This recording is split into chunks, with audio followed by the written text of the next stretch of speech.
The quest for a championship ends tonight for 4 drivers, or 3 drivers rather, here in the Jawb Racing League. This is the season finale here at Homestead Miami Speedway. We are going to crown a champion. Jonathan Parker, Michael Thorpe Jr., Luke Knupp, and Dylan Parker are your final 4 here tonight. One of them will walk away a champion. I'm Josh Copperlawn. I'm joined by Dawson Allen. Dawson, how you doing tonight? I'm doing great. It's been a great build-up these past 2 weeks for this championship race. 4 drivers, 4 very well-deserving drivers this championship Ford appearance tonight, looking to do battle, and the quest for the first championship for 2 of these drivers looks to hit the end of the road tonight. Luke Knupp has been the story of the season. So good this season. He has 2 finishes outside of the top 10, both of those coming at super speedway tracks. The rest of them have all been in the top 10, the majority in the top 3. He is absolutely going to be a threat tonight, but his only detriment is that he has not had a league race at Homestead Miami in quite a while, so it's going to be a bit of a build-up to get back in the swing of things. But on the flip side of that, your defending champion, Jonathan Parker, from last season, he knows a thing or two about winning at Homestead. He has won twice at this track in 2 separate leagues that we run on JCTV, but both times he's won Homestead, he went on to win the title that same season. He looks to do the same here again tonight. Yeah, and I'm telling you, first off, it is so much of a shocker that Jonathan Parker has not won a race this season as of now. But, you know, just a couple of other notes here. You know, Dylan Parker, he's been a champion of the Jawb Racing League before, Season 3 and Season 5. It's been a very long time, but he knows, I'm sorry, that is completely wrong information. Season 4 is where he won his championship. It was only Season 4 for Dylan Parker. He knows how to get it done. He's done it before. It's been a very long time. He's looking to become a 2-time champion. And Michael Thorpe Jr. be his first title if he can win tonight. He has been in a position so many times where he's tried to get into the championship 4. He's never made it to the championship 4. Now he's here. He is here, and he has got an opportunity to claim his first championship. And it's not for nothing. It's been heartbreaking fashion the way that Michael Thorpe Jr. has just missed out on these championship appearances. I'll be talking about Season 9, coming oh so close, getting wrecked out at Atlanta and getting taken out of the equation. And in Season 10, just last season at Talladega, trying to throw an aggressive block early on in the race, takes himself out of the race, winds up missing that transfer spot. So finally able to get that, you know, get over that hump to get to the championship 4. Now it's just a matter of if he can finish the job. He's won here at Homestead before, as you mentioned. You know, he's won before here, coming in the closest finish ever in Jawb Racing League history. The question is, can he do it again tonight? And this time he might want to do it with a little bit of a bigger gap. Yeah, a little bit of a bigger gap would be a little bit of breathing room for him, so he isn't you know, right there with an opportunity to have things go a different direction. But Thorpe actually sitting P3 in practice right now. Jonathan Parker, the fastest of the championship 4. Big shout out to Dawson for helping me get the background so you can easily identify who our final 4 are. They are labeled with a red and black background on the ticker, whereas everybody else is just solid red. Jonathan Parker, P2, Michael Thorpe Jr., 3rd, Luke Knupp, 6th, and Dylan Parker, 15th. Dylan Parker, we've talked about him already, but with him all the way down there in 15th place in practice, I'm not worried. Dylan Parker always seems to rise once the race starts. Practice, qualifying, usually not up front. Dylan Parker, he knows how to race. He knows how to get it done. And I think for all 4 of these drivers, we can go and between Dawson and I tell you so many reasons why each of them deserves to win this championship. I don't think we have enough time on the practice show, as we've only got just a minute left. But Dawson, usually about right now I like to do race picks. So, Dawson, who do you have to win this race? To win the race, I think I'm going to have to go with the 43 of Ethan Fonseca-Moreno. He's the top of the practice boards right now, but he has also been very, very good at this track. I think that 43 machine will park it in victory lane. But then as well, I'll give you my championship pick too. I think we're going to see a repeat champion. I think Jonathan Parker is going to go back-to-back, and I think he might even do it with a winless season.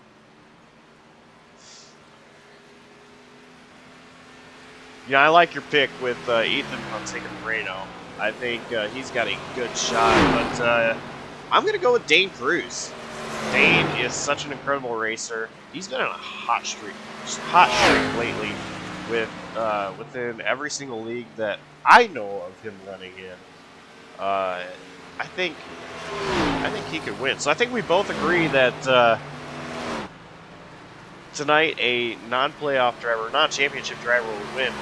My pick to win the championship, though, I'm not even going to move the camera. It's on Dylan Parker. I'm going with Dylan Parker. I think he has got the speed. He had an incredible playoffs last year, except for the fact that he pretty much took himself out of it with a big penalty early on in race 1. I think Dylan Parker, he's matured a lot since then. He is my pick to win the championship. The sounds of things, we're both choosing experience for the championship too. Proven champions in this league before. And also too, though, proven success at this track. You mentioned Season 3 and Season 5 at first for Dylan Parker. I knew what you were trying to get with that stat, because that are the seasons that Dylan Parker found victory lane at this track. And the way he did those was in typical Dylan Parker fashion, starting out shotgun of the field. He doesn't like to really go up to the front of the field usually, but his wins came when he started all the way back in, the back of the field for one race. Actually, he won the pole in Season 3, but Season 5, he started a little bit further back in the field. So Dylan Parker may not qualify again, and he may go out there and win this race anyways. And right now I'm watching, track is pretty hot right now, but none of our Championship 4 are out there on track at the moment. So I say that, and Dylan Parker heads on out. As does Luke Knupp. Right now, Hunter Karsten making his way through 3 and 4, wrapping the bottom lane here to start his qualifying lap. His first time lap will be the first time lap of the session. It's going to go to a 33.360. Now, something to also mention about this track, we've talked about it multiple times before. This track is a multi-lane track. There are multiple grooves you can take through the corners. You can run the top, you can run the bottom, you can run the middle of the track, and they all have their benefits and they have their detriments. We see Hunter Karsten struggle through the middle there. That's going to be the key for tonight, is watching all these drivers try to navigate this track and make passes. You're going to see guys try to ride the wall and go around the top side because you'll get the best run on exit. You'll have guys that'll try to wrap the bottom and they'll try to make their way around. It's going to be a battle between what line works best for drivers and who can make it work. Hunter Karsten pulling off of the track. Caden Atkins right now 4th fastest on his 2nd lap. Got a lot of guys out there getting time set down now. Dylan Parker goes P1. That was only lap 1 for Dylan Parker. We head to Luke Knupp, as Knupp is coming off turn 4, going to cross the stripe. Knupp goes P10 on lap 1. Looks like Luke Knupp is setting up for a 2nd lap run compared to a 1st lap run. Watching Dylan Parker, though, still seeing if he can beat his time this second go-round. Indeed, he does not. So we keep monitoring everybody else. Jonathan Parker, very, very well known to like to go out late in qualifying runs. He likes to have a carrot in front of him to chase. He is now rolling out onto the racing surface. And coming across the line to finish his time, Luke Knupp, a 33.418 P3 for Luke Knupp.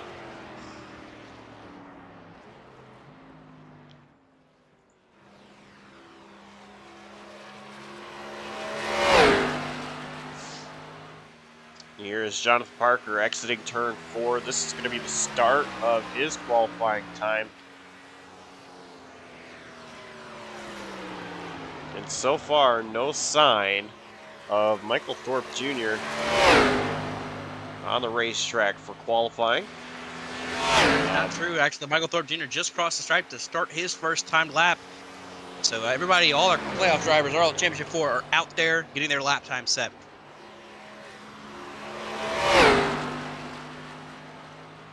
I'm blind. It's my excuse. Across the line, Jonathan Parker, lap 1 is a 33.434, good enough for P5. Look at Thorpe as he comes off forward across the line. Oh, that's a fast lap, a 33.19215 is the pole time right now. A very fast lap for Michael Thorpe Jr. there. Jonathan Parker wrapping the line through 3 and 4. P7 across the line. 2. 33.271 P2. Thorpe will come off the corner for his second lap.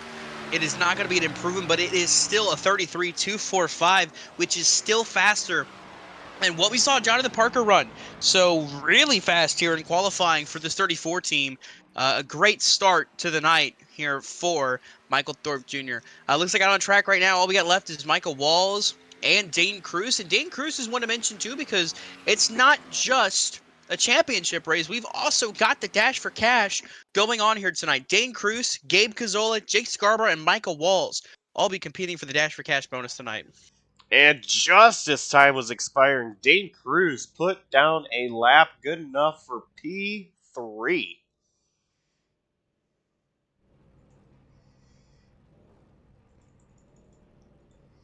It was a 33.289.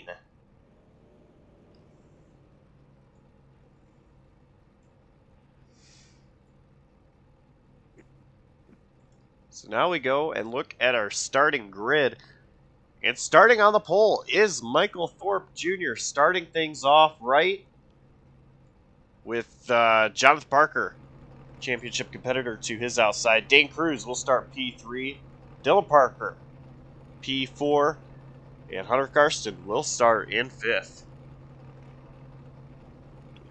Starting in the 6th position will be the 43 of Ethan Fonseca Moreno. He came oh so close to making it to this championship 4, but he'll have to set his sights on next season. Back in row 4, Christian Pacheco and our other championship 4 contender, Luke Knupp, round out the top 8. And it's Darren Roy, a former champion in season 1, and Jeffrey Armistead, winner at Daytona to start the season, rounding out your top 10. Gabe Cazzola going to start in P11. Jonathan Jurgensmeyer will start 12th. Noah Mary 13th. Brett Bennett 14th. And Jared Wilson will start in 15th. In the 16th spot, it's going to be the 81 of Michael Kruger. Making up row 9 is going to be Caden Atkins and Jake Scarborough, one of our Dash for Cash drivers. Then it's Storm Patterson and Blaine Sparling occupying the rest of the top 20. Michael Walls, JT Larsh make up row 11, 21st, 22nd. 23rd goes to Jamie Wright, Zachary Wareham 24th. Robert Lukens 25th, and shotgun on the field 26th is our very own Adam Kuhn.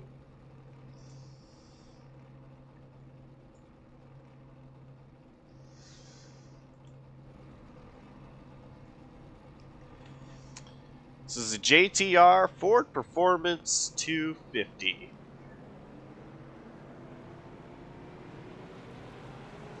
And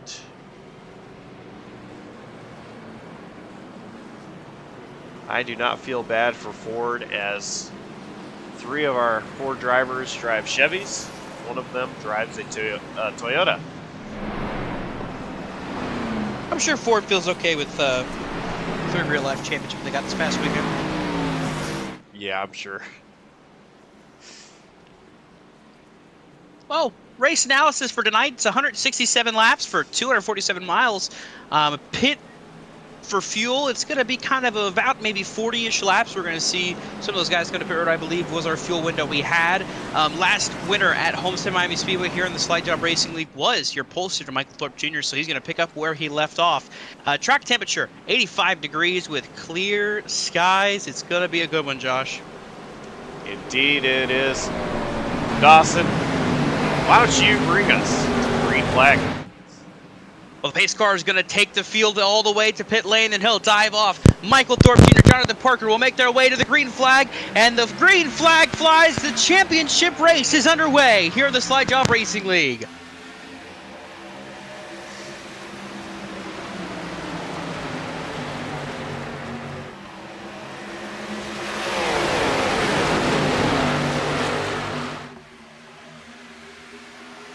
Incredible jump there by Thorpe. Get out ahead. Dane Cruz putting pressure on Jonathan Parker, wanting that second position.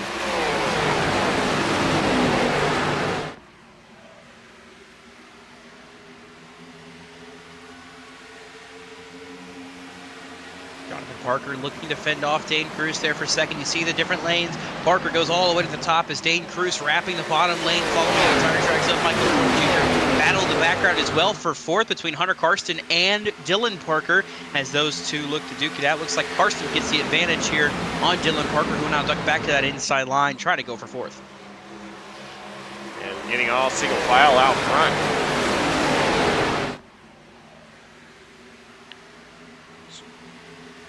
Drivers know how important it is to save tire here.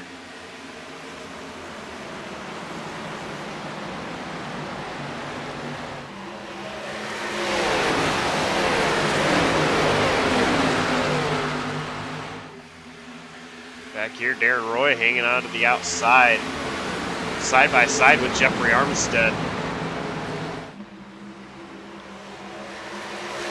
Behind them, there's Gabe Gazzola, the 18, Caden Atkins, Michael Kruger battling here as well, trying to mix it up with them. You see Luke Knupp just up ahead, has yet to really move up from that starting spot at 8th as he runs behind the 88 of Christian Pacheco. One thing for Luke Knupp is he has been so good at recognizing when the long run is happening and really pulling back the reins, letting the cars come back to him as he takes good care of his tires. And right now there might be a little disadvantage as he's got just a gaggle of cars behind him. Darren Roy to the outside. Luke Knupp kind of closed that hole very quickly. Now there, 3 wide just behind. Yeah, you mentioned Luke Knupp knows when to back out, when to kind of give it space and save his tires. The issue is, if he does that too much, he gets put in this swarm of cars behind him. The likes of Gabe Gazzola, Darren Roy, Jeffrey Armistead, Caden Atkins. It's not the fact that they're going to wreck him. It's the fact that these guys are racing hard with each other, and if something happens, Luke Knupp can get swept up in it. A great season could go down the drain quick if something like that happens and he gets caught up in the situation.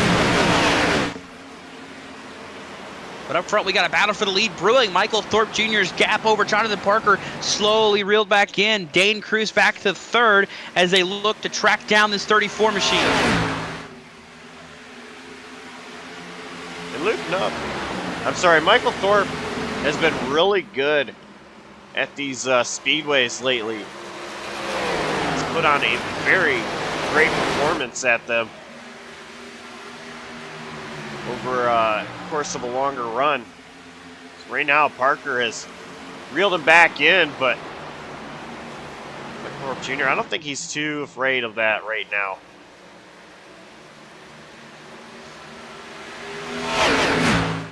Yeah, Thorpe's worried about running his race right now, just kind of maintaining what he's got, staying ahead of Jonathan Parker if he can, and continue to run his line and just keep knocking off laps. We've got 160 laps to go at the line this time, so plenty of time to catch up. But I'm seeing an issue back here. Dylan Parker is having issues. He is fading back now, all the way back to 10th, and he is in this swarm. He just got put 3 wide for a second, and is now just continuing to drop spots, now looking outside of the top 10 with Michael Kruger to his outside. Yeah, this is very un-Dylan Parker-like. He's one that usually rises in races, and he's kind of struggling here. As you mentioned, still side by side with Kruger.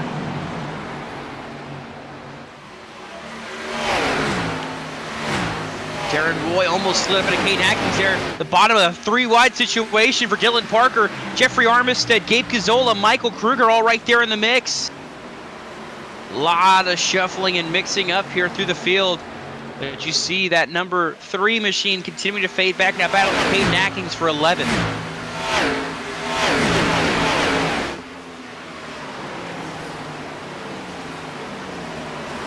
Parker, I think when he realized he was 3 wide, he started to back out of it. This race, it is very long. Now these setups are quick setups, so there's not much he can do. But I think he's going to take this as a learning experience for him. And the next runs, what he learned here. Meanwhile, the battle for that race lead. Yeah. Jonathan Parker is there looking underneath Michael Thorpe Jr. This season has been a struggle for Jonathan Parker. He's had the speed. You know, the big goose egg in the win column does not really explain how his season has gone. He's had speed. He just has had some bad luck.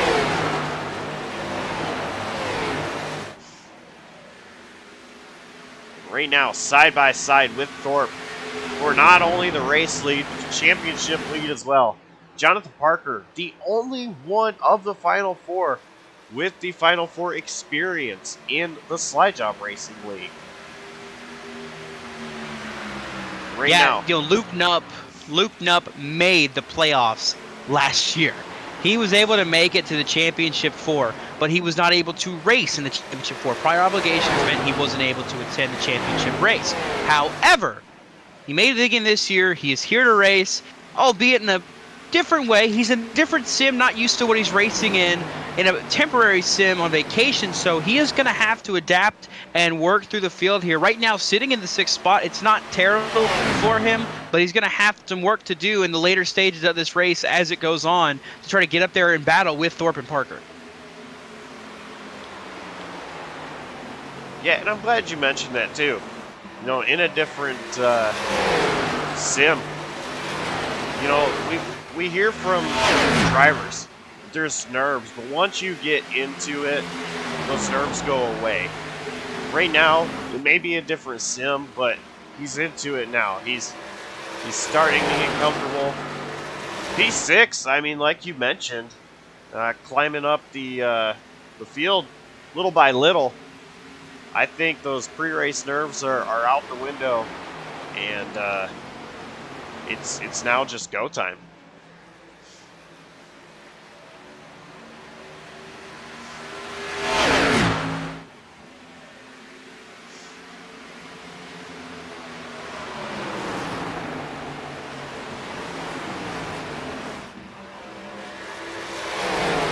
Jonathan Parker, of course, not able to complete the pass on Michael Thorpe Jr. Jonathan Parker tucked back into line and just kind of riding right now. Peeking down a little bit there, but not making a move.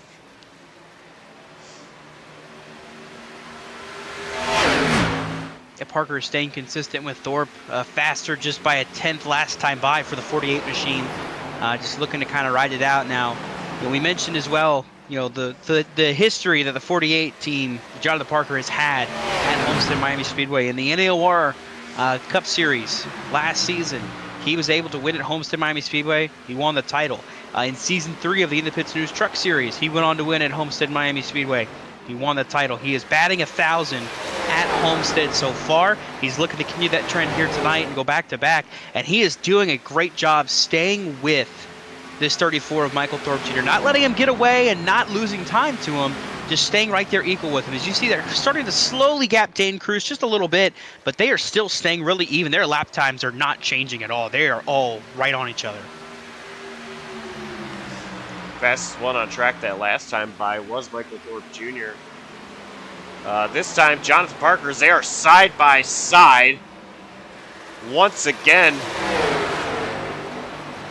But outside line, a little bit of an advantage for Thorpe. And we mentioned that he gets that run off the exit on the outside lane comparative to what you can get on the bottom, but you get better corner on the bottom. So that's the big thing. It's a give and take on this track. Do you want to run the bottom and try to make the pass before the exit of the corner, or do you want to try to ride that top lane and keep that momentum on the outside lane going as you get off the corner? You know, right now, I think it is very clear that in iRacing, the bottom saves tires, and the top is maybe the fastest way around, but it is a great way to kill your tires. iRacing has announced that they're going to be updating track changes throughout a race, dynamic track changes. It's pretty exciting, but right now that's not the case. We still have the way that it's been. And so right now what I'm seeing is Jonathan Parker has the advantage of saving the tires being on the bottom when he does get underneath Michael Thorpe Jr. Problem is, Thorpe has been running the bottom just as well, other than the fact that when Jonathan Parker gets underneath him, it have to move a groove up.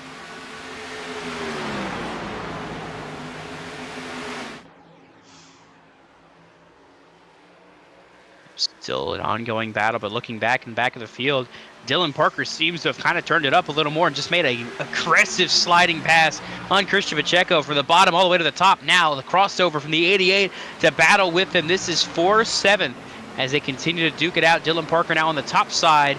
He's going up to the top now for the first time. We've really only seen him on the bottom for the start of this run, but now I think maybe he might have been saving tires the way we were talking about Luke Duff maybe doing it. And he's going to start ripping the top. We'll see what this 3 machine can do in this longer run now as we hit lap 20. Is it maybe go time to start kind of pushing a little forward to the front? Might be. We're about halfway through what this run will be.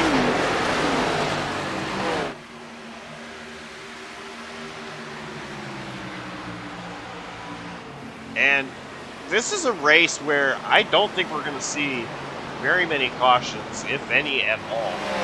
So I think right now, you know, pit stops are coming up in about 20-ish laps.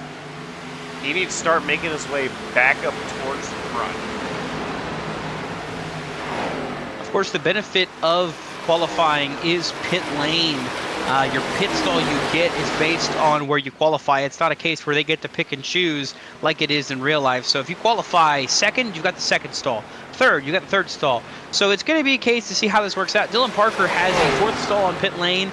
It doesn't really depend. It really just kind of depends on how things play out on pit lane. It's all about the driver making it to pit road, and we talk about pit road a lot because it's all about how you make it to pit road. It is still a treacherous pit road to get onto because you have to come off of turn 4 on the bottom and get on the brakes to get down to pit road. And the big thing you want to look out for just at the end of that pit wall there, those pit barrels will suck you in quick if you're not paying attention. It's the same thing we see at tracks like Dover, where it's a really hard pit road to get onto, and if you're not paying attention or you come in too hot, you could pay the price. Yeah, and I just want to mention, you know, we saw it a couple times in the Blazer Sim Racing Invitational Series. A couple drivers hitting the pit barrels. We saw it in real life. Kyle Larson trying to hit the pit barrels. That one was hard for me to say. But, you know, it can happen. I believe season 2, Joseph Lester, who won the race at Homestead, actually got into the pit barrels a little bit. And also Cameron Caldwell. Yeah, Cameron Caldwell is the one I was thinking of when you started talking about that season 2 race. But you know, it's a treacherous pit road to get onto. You have to be perfect when you get to pit road. That's the thing that's going to matter the most to our 4 championship guys, is just making it cleanly onto pit road. Just kind of looking forward to the field right now. I mean, Dylan Parker just made a pass for the 6th spot over Hunter Karsten in the 13. Hunter Karsten, starting in 5th, has stayed up here this entire time, has not faded back. This is the furthest he has fallen back so far in this race, is 7th place. Already a great run so far for this 13 team, who's had a very tumultuous season. Just looking to have a nice run today, and so far so good. Knock on wood that I didn't jinx him, but he's doing pretty good so far, all things considered. Oh man, I just saw a big slide out of somebody. Was that? It was Gabe Cazzola. He was coming off turn 2, got sideways, and that allowed Noah Mayuri to get underneath him. They are side by side for the 11th spot. Yeah, it looked like he was trying to keep it off of Caden Atkins coming off the corner. He washed up right there on that left rear. Didn't want to get into the 2 car. Ended up sliding it a little bit, and that is what helped out Noah Mayuri to get up there and battle for that 11th spot. Battle of the drivers, 7th now between Hunter Carson and Christian Pacheco. The 13 and the 88. Michael Walls as well is closing in on this picture. He's going to have a chance at it. Michael Walls, 9th place right now after starting all the way back in 21st, up 12 spots from the drop of the green flag. The other thing to note about this 9 car, he is one of the 4 Dash for Cash finalists. Dane Cruz running 3rd right now. Michael Walls is all the way back in 9th, and Gabe Cazzola in 13th. Those are some guys to kind of keep your eyes on, see how they fare as this race continues on. Just side by side for the race lead once again, but Jonathan Parker is still struggling to complete the pass.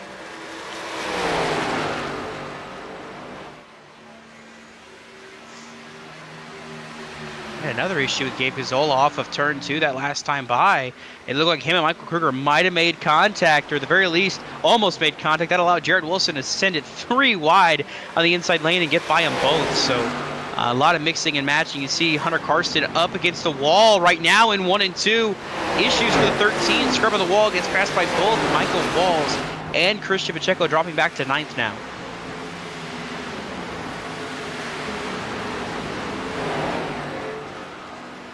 May have a battle for 5th place here pretty quickly as Dylan Parker is caught back up just within a couple car lengths of looping up.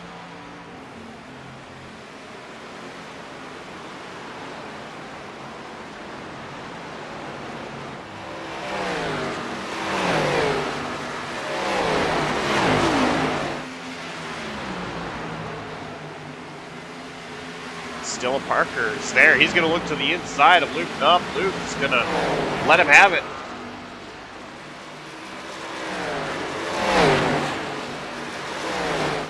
Dylan is driving aggressive into these corners right now. I think he was saving some tire and looking to just start rolling as we got to maybe about a halfway point in the runs. He is currently 5th up ahead. Ethan Fonseca Moreno is about a 2nd ahead of these 2 right now. Luke lighting on the wall a little bit there too. As we continue to see some battling going on. Hunter Karsten yet again just continuing to fade back. That's what the jinx was. I told you I didn't want to jinx him, but I ended up jinxing him. So back to 11th now for the 13.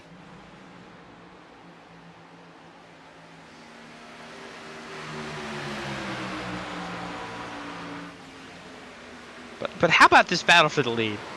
Parker back to the inside of Michael Thorpe Jr. Yet again, they are running consistent lap times with each other. They are running almost similar lap times. A 35.16 for Michael Thorpe Jr., a 35.15 for Parker.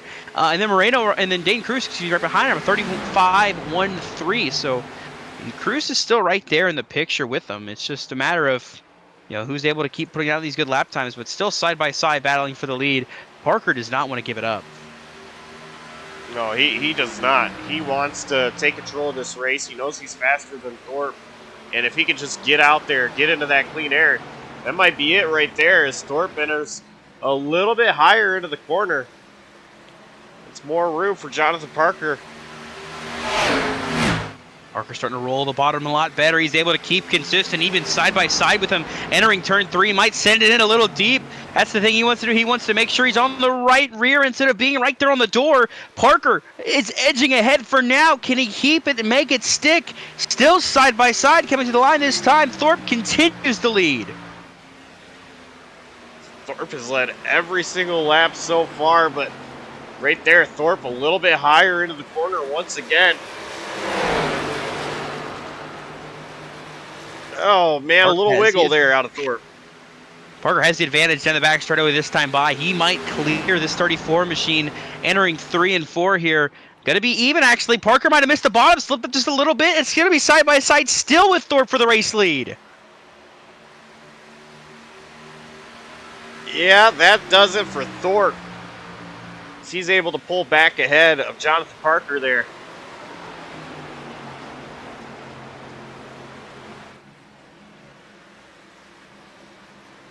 Still side by side, but that time Parker's going to relent and give it up. Let Thorpe have the lead back, try to set back up, and go back to work if he can. One of the biggest things, Dawson, I have really learned watching these drivers race up front all the time, mainly from Jonathan Parker, and every single league he runs.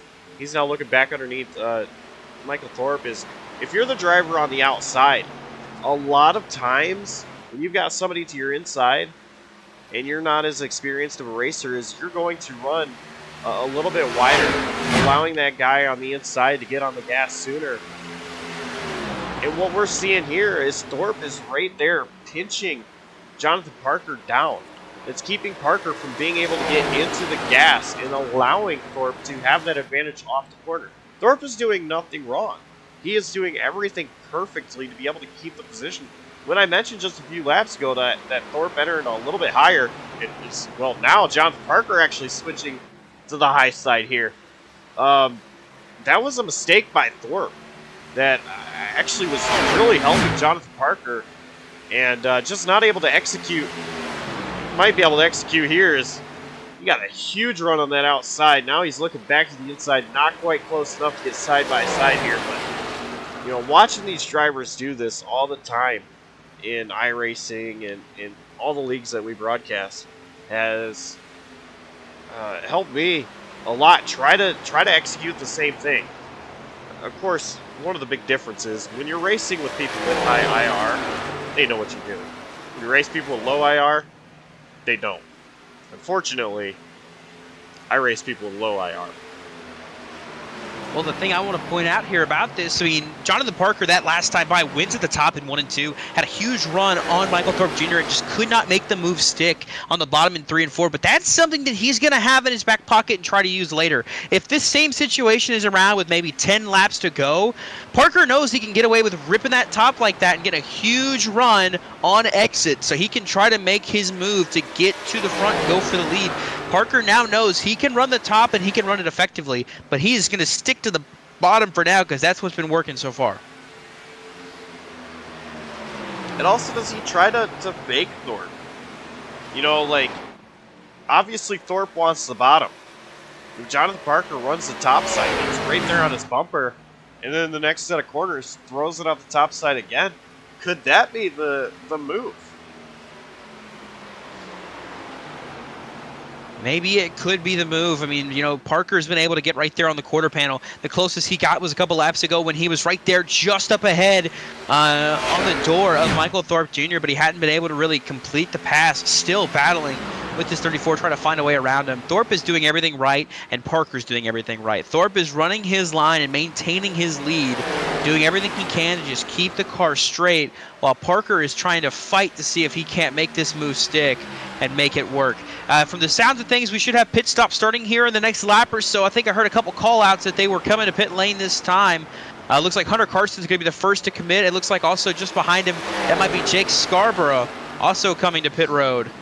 So a couple stops here to start this race. I think Darren Roy is well coming in, so expect to see some pit stops here in the next couple laps.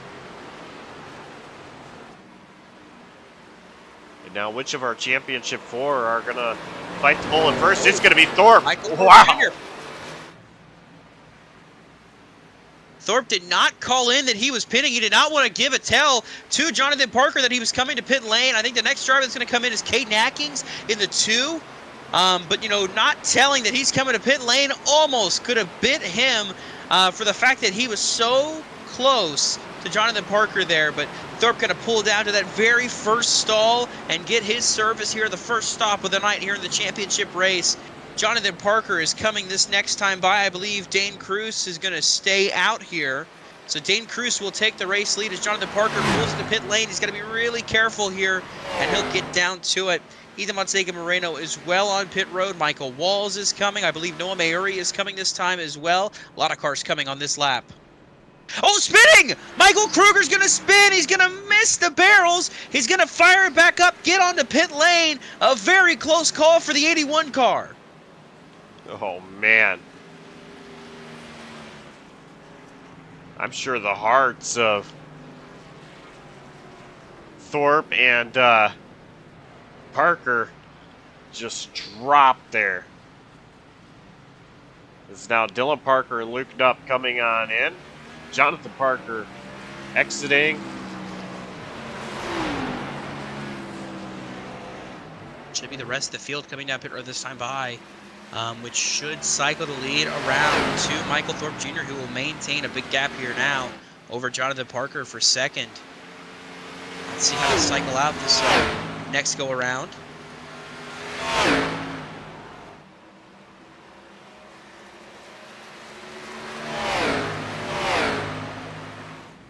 One last car to pit. That's Blaine Sparling in the 59 car. We'll be pitting this time by.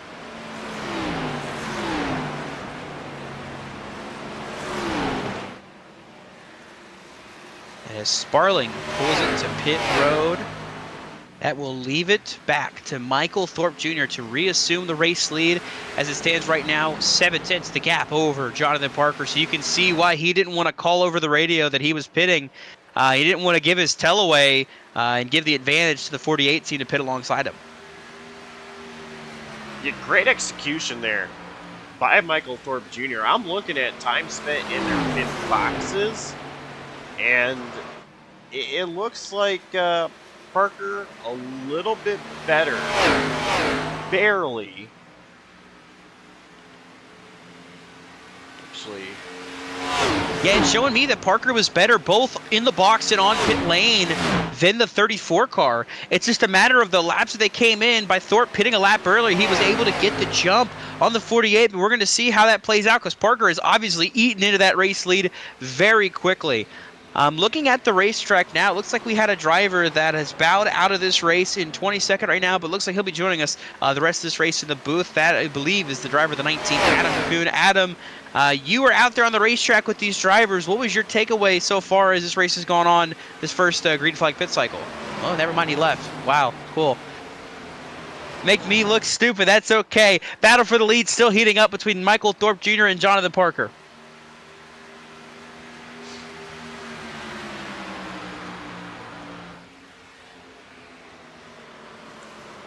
Jonathan Parker is not quite there yet. He's knocking on the door, though. Oh, he is. And I'm wondering, is he pushing a little bit harder here? Is Thorpe just saving? It's kind of hard to tell. It's only a 10th second faster that time for Jonathan Parker compared to Michael Thorpe Jr. As they cross the stripe, it's the same thing, just a 10th faster. Parker, I don't think, is pushing too hard, more so than Thorpe is saving, but I mean, it's really hard to tell. But you can see the gap they have now over third place. They are out by about 3.5 seconds almost on Ethan Fonseca Moreno and Dane Cruz, who currently are battling for this third spot. Ethan Fonseca Moreno, of course, just having himself a championship race last weekend. Won the Laser Sim Racing in his new Truck Series championship. Dominating fashion at Auto Club.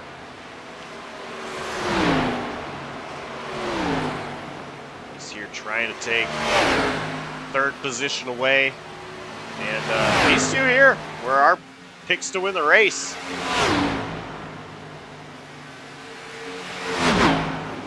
Meanwhile, my pick to win the championship right now in second. Jonathan Parker still trying to track back down and get by the 34, Michael Thorpe Jr. He has yet to successfully pass Thorpe, but he has been right there with him this entire time, still side by side. It's unbelievable how well these two have run together and how close they've run together this whole race. They've done an incredible job at keeping things clean.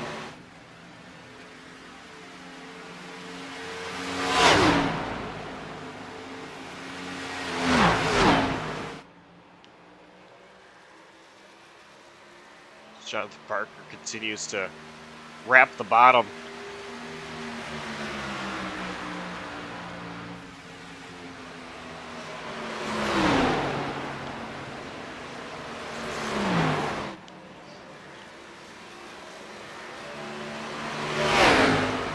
Jonathan Parker had a great exit there off two, but I think Thorpe struggled just a little bit. They are side by side entering three.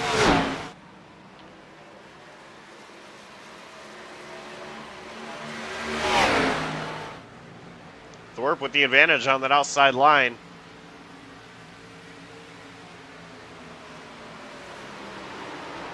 Parker still right there. Still side by side, nose to nose. Thorpe not letting Parker get the power down. Parker moving up, trying to get the side draft just a little bit as they are still nose to nose, entering 3.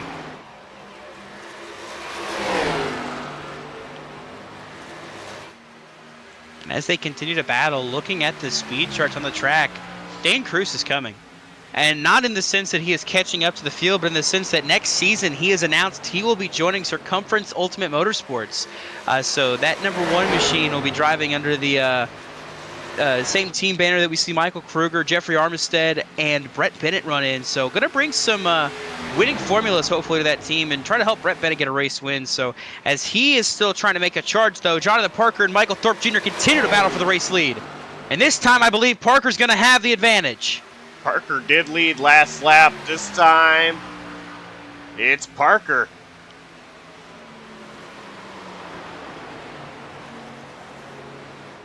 Parker's working the bottom a lot better than Thorpe's been able to run the top side so far.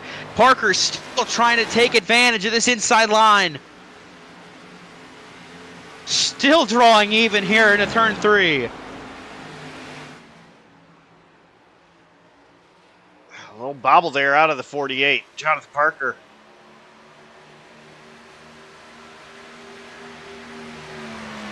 Thorpe with the advantage. Can it get any closer than this? Meanwhile, Dylan Parker side by side with Ethan Fonseca Moreno for 4th position. We still have our eyes on this lead. Dylan Parker has gotten around Moreno.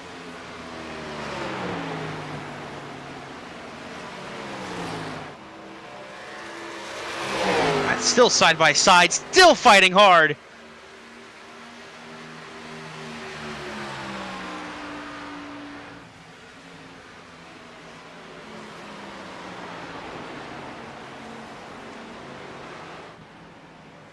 What's it going to take for Jonathan Parker to clear Michael Thorpe Jr.?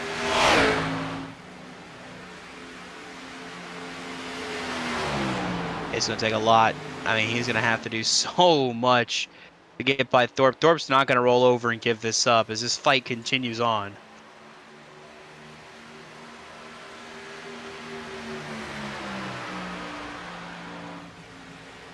Parker led that time. He's going to be clear for now. Can he maintain it on the back straightaway? He does. Finally, for the first time, Jonathan Parker out front and clear of Michael Thorpe Jr. I think this is where it is now dangerous. Jonathan Parker out front. Meanwhile, while that happened, we had an issue on the back straightaway there for a second. Ethan Fonseca Moreno and Dylan Parker are racing hard for this 4th spot. Dylan Parker might have ran up the track a little bit, got into Moreno's door. They doored on the back. Moreno is not happy. Sending Dylan Parker down to the apron. Moreno into the back of the 3 again. Driving up the track. Dylan Parker fighting to hang on to it. Moreno is not happy with this 3 from what happened on the back straightaway there. On the exit of turn 2, it looks like he might have used up the 43 just a little bit there. Into turn 2, indeed he did. He drove into the back of the 43, drove him on the track, and they have been going at it with each other here.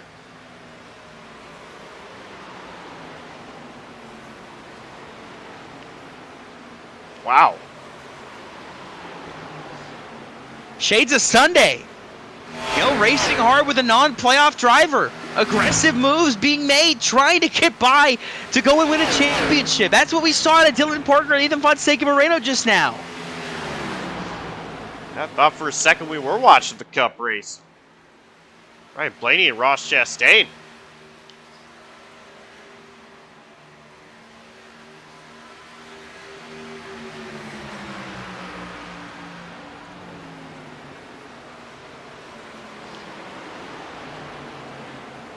Been outstanding racing all throughout the field, and it is not showing any signs of slowing up yet.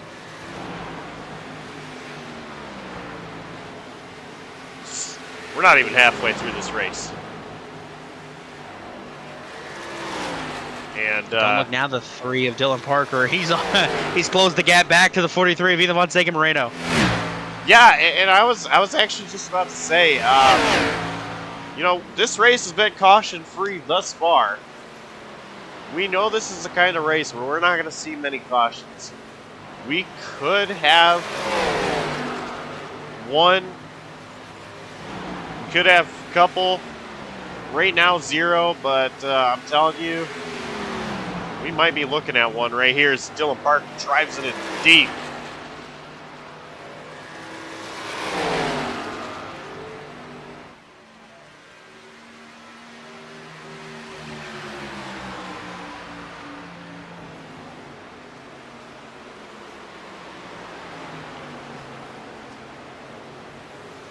As we continue to monitor this battle, Jonathan Parker is starting to check out from Michael Thorpe Jr. out to a 0.6 of a second lead and slowly gaining. He has been faster the past couple laps than the 34 machine, so Thorpe's going to have to rework his strategy here and try to get back out after it to fight off this 48 machine and try to go for the title.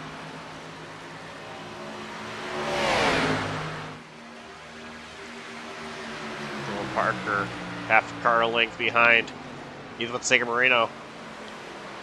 Stalking him.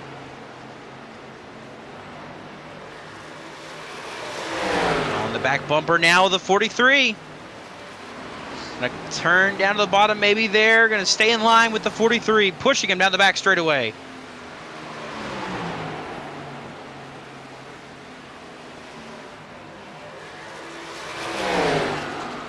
Peeking underneath, can't quite make the pass work just yet.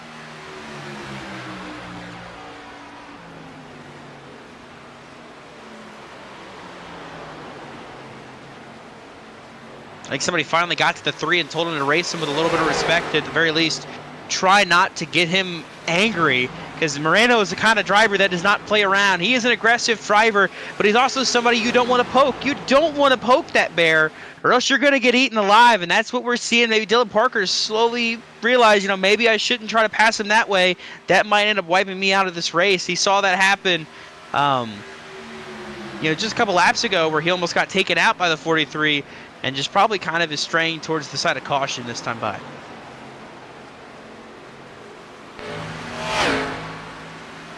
Yeah, I'm thinking Dylan Parker might have used his tires up a little bit there. So now he's fading off of Ethan.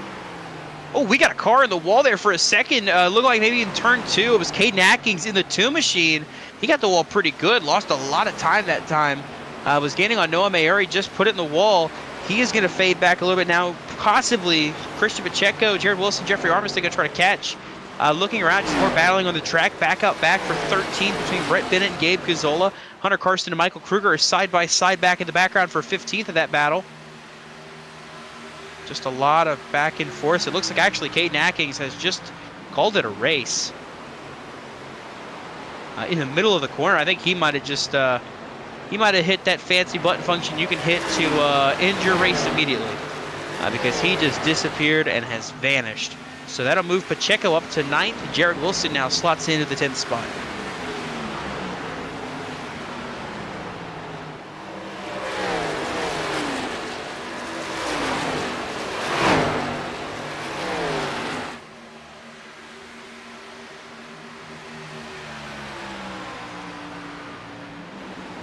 Hunter Karsten stays ahead of the 81. Michael Kruger trying to look to the inside once again.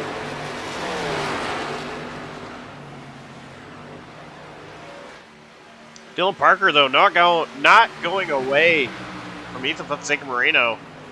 Thought started to fade back a little bit, but not the case. He started real back into that 43. Is Parker.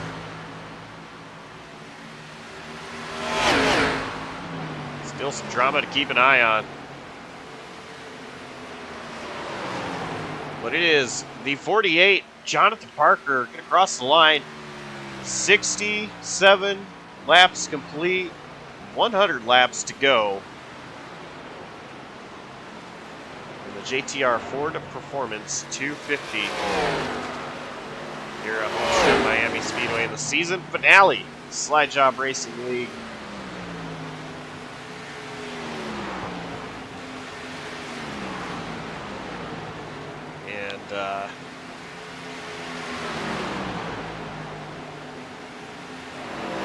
We have yet to get a commercial break, so let's go ahead and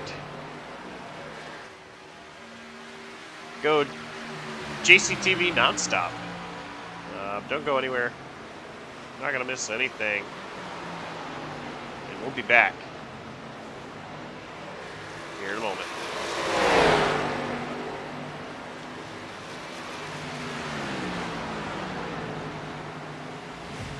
Hey guys, What can I do off that? here at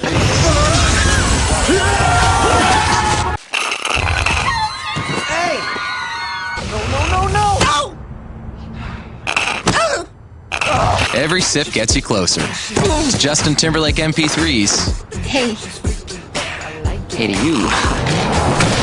A chance to meet Jeff Gordon. You okay, Justin? Millions of songs from Amazon MP3 and more. Sign up at PepsiStuff.com.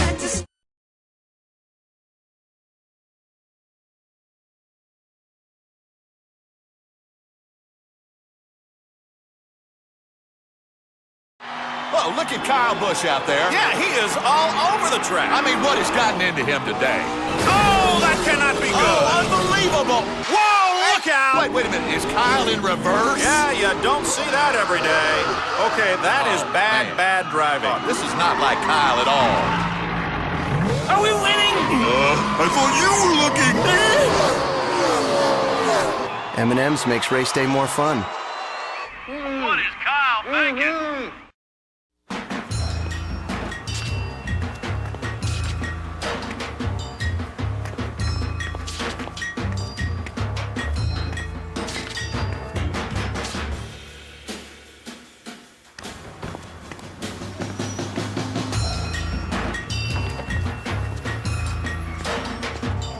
Right side tire chase filling full of fuel, and you heard the instruction. Right tires only. Right tires only.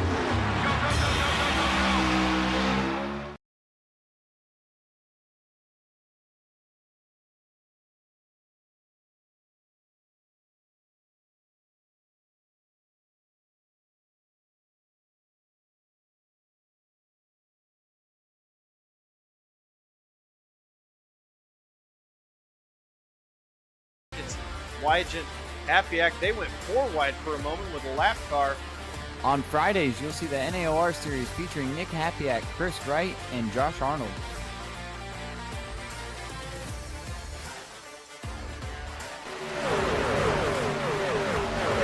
As that happens, here comes the 5 through the middle right now.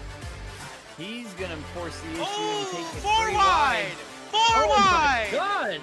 What a move by Justin Durand to go to the race lead! On Saturdays, you can find the In the Pit News Truck Series featuring Justin Durand, Zach Probst, and Ethan Fonseca Moreno.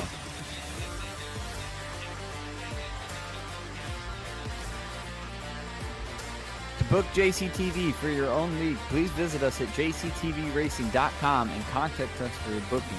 Remember, race fans, you can always watch racing live or anytime over at JCTV's YouTube channel.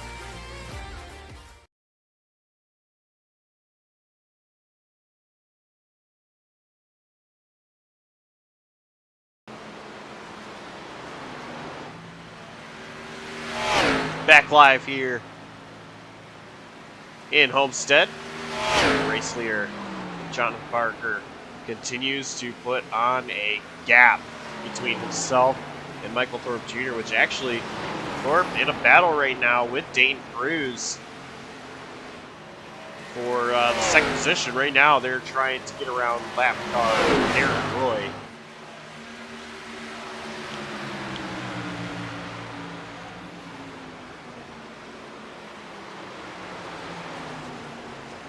Michael Walls and Luke Knupp. Nose to tail. This is for the 6th position. Walls actually a little bit faster than Knupp is.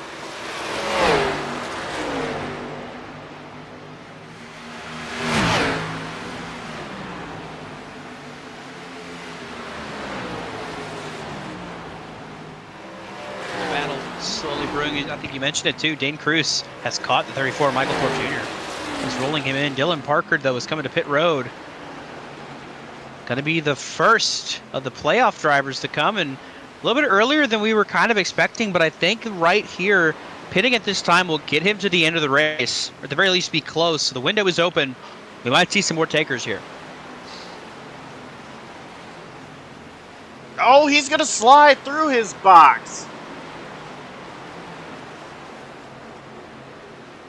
And that very likely is going to take him out of this championship. He'll get lapped here. He'll have a chance to get his lap back when he goes back out on track, but damage very well could be done here for that 3 machine.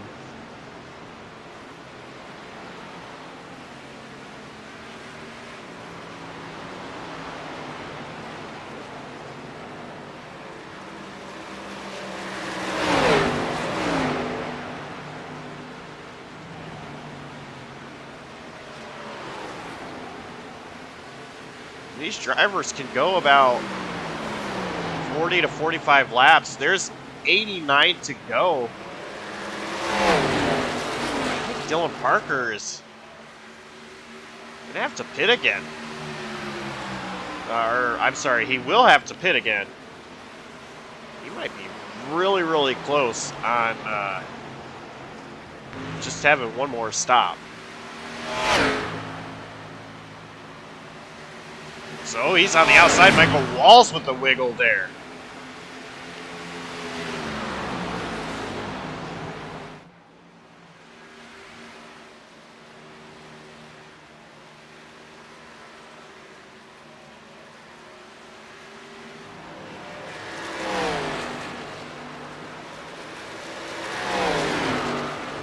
Battle for second still heating up. Dane Cruz right there with Thorpe.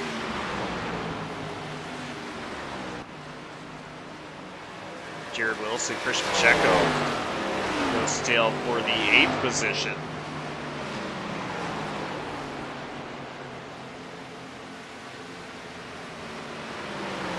There's really not a lot of battles going on track right now.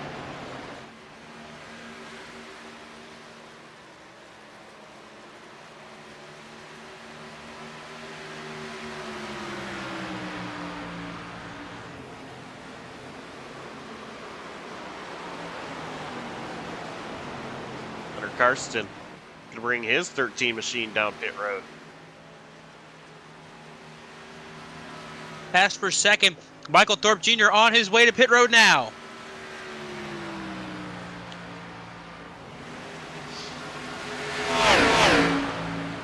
So Jonathan Parker, he knows he's got a gap to play with here.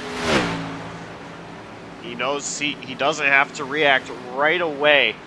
As Luke Knupp also down pit road. So far, 3 of the 4 championship drivers have come down pit road. What's Jonathan Parker going to do here?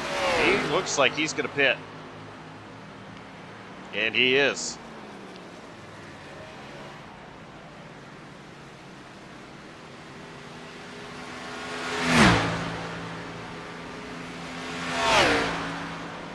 Thorpe is off and away, as well as Luke Knupp now.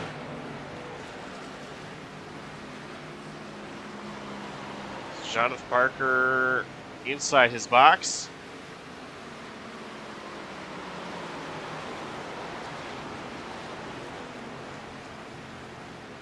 We'll see where he comes out. Right now, Dylan Parker is ahead of Thorpe.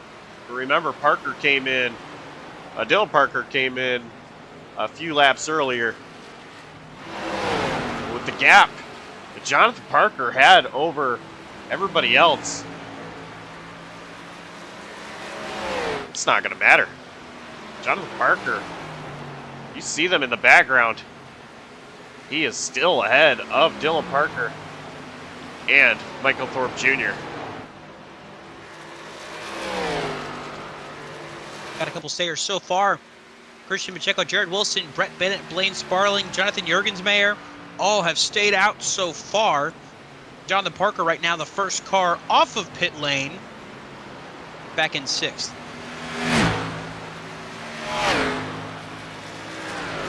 Now we see Pacheco and Wilson go to pit road. Brett Bennett is going to stay out. Can you believe it? Brett Bennett's going to lead a lap here tonight.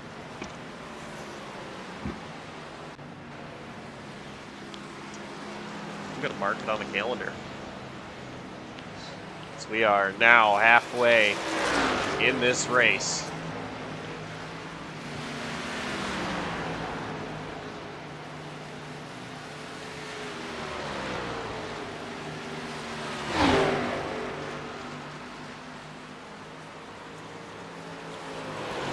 Brad Bennett going to bring it down pit road.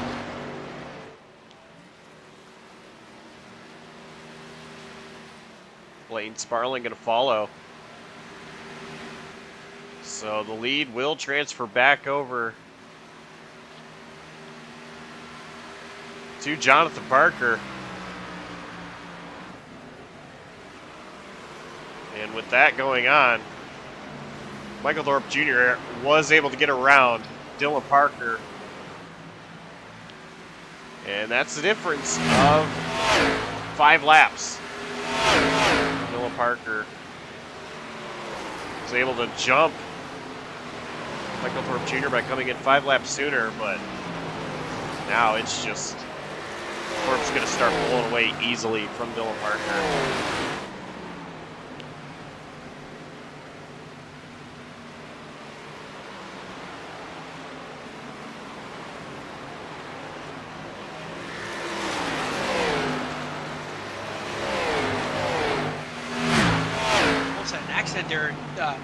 Turn 2 just a lap ago, Jared Wilson had issues. He is still slow on the track right now.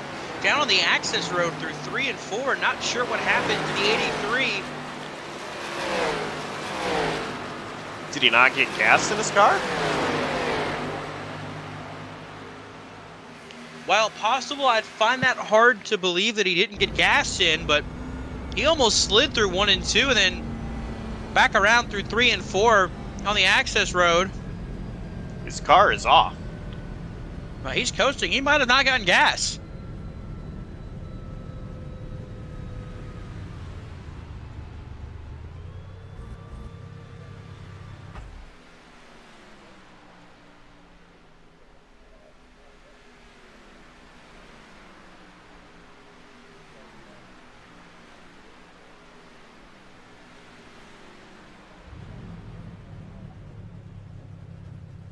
Back on now. He's still sitting in his box.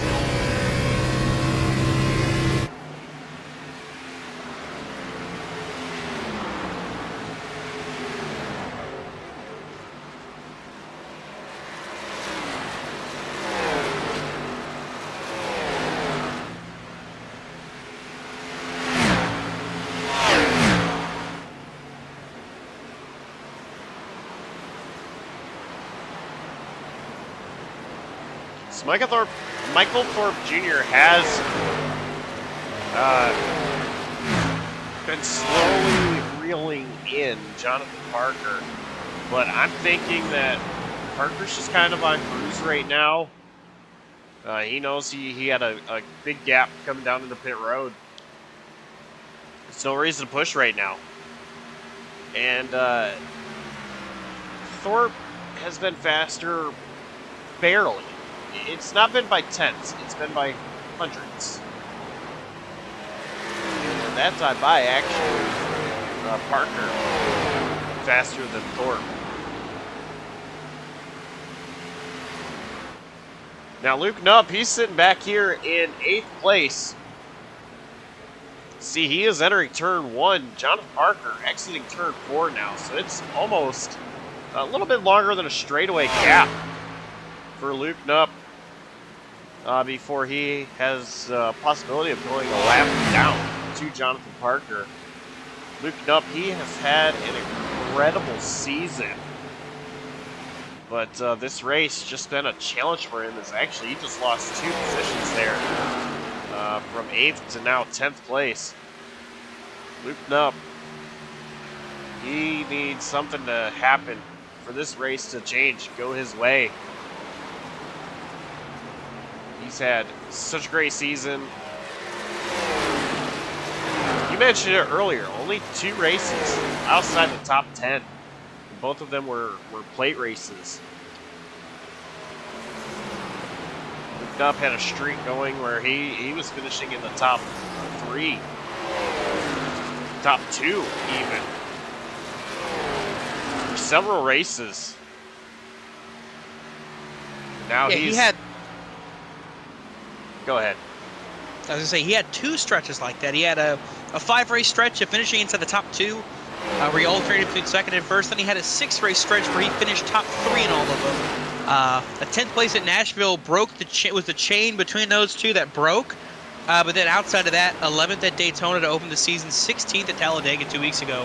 I mean, it has been improbable to see that kind of run out of somebody. But of course, right now, the way things run, currently sitting all the way back in 10th, and it's just not looking good right now for this 5 machine.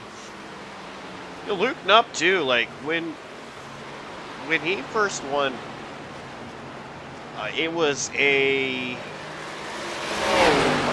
charity race that he won, and then he backed it up a week later, winning his first points-paying race in slide job.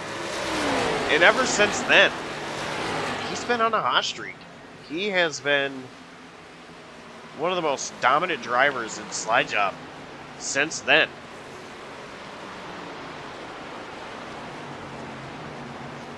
Yeah, something's definitely wrong. He just ran 1.3 seconds slower than the fast lap times were set by the likes of Michael Kruger and Brett Bennett, who just went by him. Slower than Hunter Carson, who's right behind him as well. I'm not sure what's going on with this 5 machine, but he is off the pace comparative to some of the rest of the field. I'm going to ride on board with him, see if he's clutching it at all, or maybe saving some fuel. Oh, he definitely is. Yeah, he's saving fuel.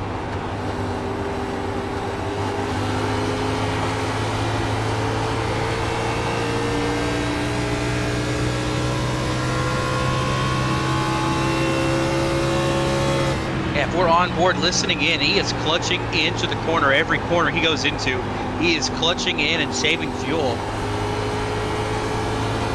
Gonna try to do something a little different, I guess. Different strategy comparative to the rest of the field, in the sense of trying to save and maybe making it to the end of this race needing less fuel than the rest of the field does. So I don't hear him clutching in.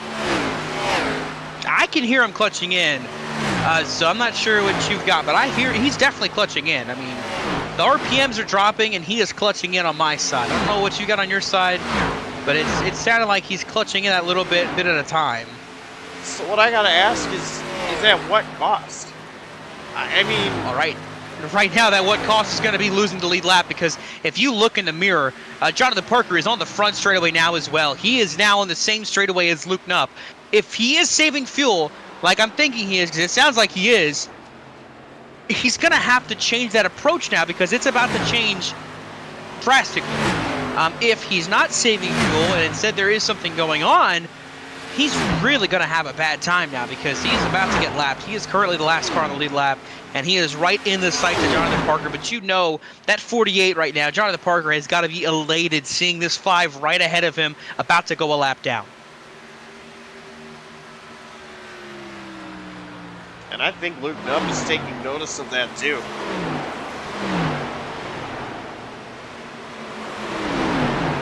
But still, I mean...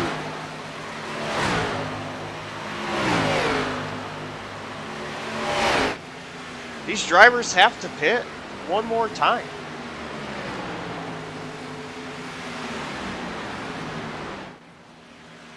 Is Luke Knupp at a position where he's not going to make it just one more pit stop? Is he going to have to do 2 more? Because he's now getting lapped. Jonathan Parker going to go around on the outside.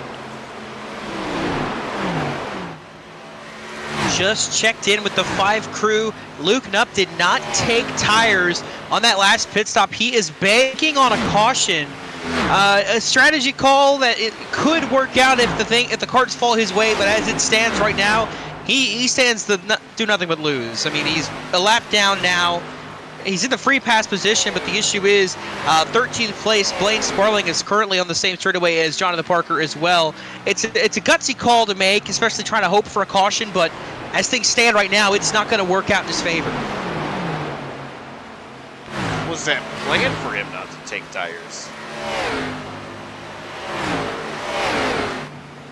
it definitely seems like it was the way he said it. He's banking on a caution. So I think this was definitely a planned stop, a planned call, but at the same time, I don't know if it was or if it was unintentional, but it's definitely a decision that was made. And right now it's costing this 5 team, currently in 14th, about to get passed by Michael Thorpe Jr. Actually, he's going to run the same line as Thorpe. He is holding up this 34. Thorpe had to back out of it.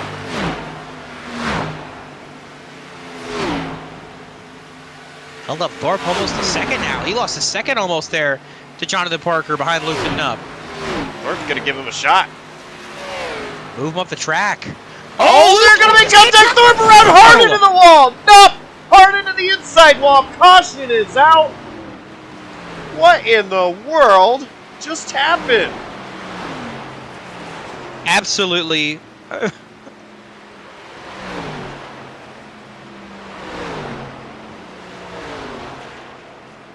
Not happy on the radio, obviously, for Michael Thorpe Jr. I'm speechless.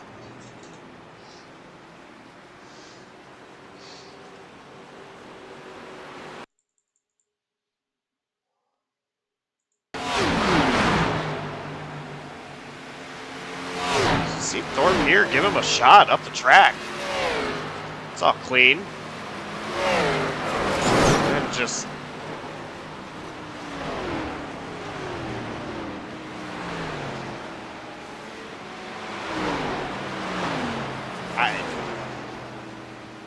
I'm at a loss for words. I'm not, but I'm not going to say anything. Well, yeah.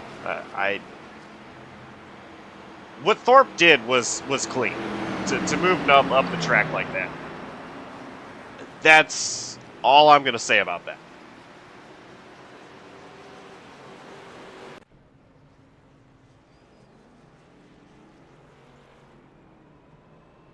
And that's the result.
Let me know when I'm So, 62 laps to go here at Homestead. Jonathan Parker still the race leader. Dane Cruz, P2. Michael Wallace third. Noah Mary fourth. Dylan Parker in fifth. And at this point, only 2 championship drivers remain in this race. And it is the battle of the Parkers. No relation between the two. But those 2 race like they've raced each other their whole lives.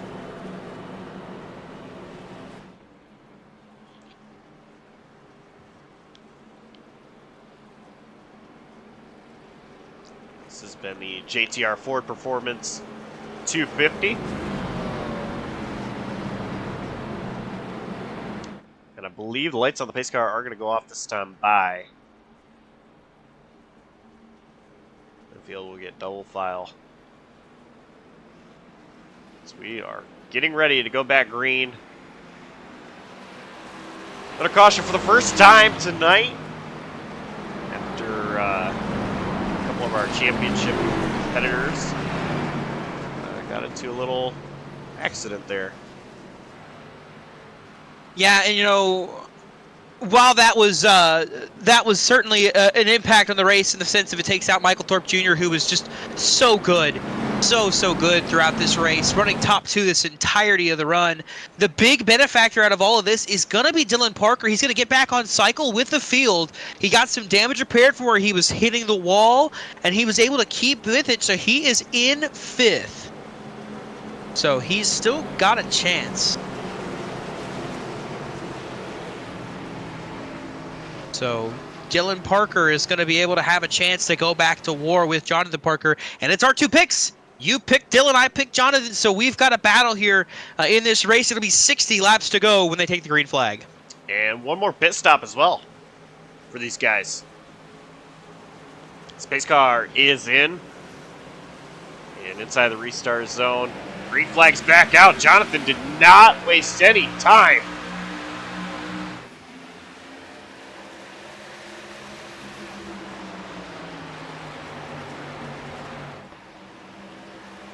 Dylan Parker looking to the outside of Noah Mary.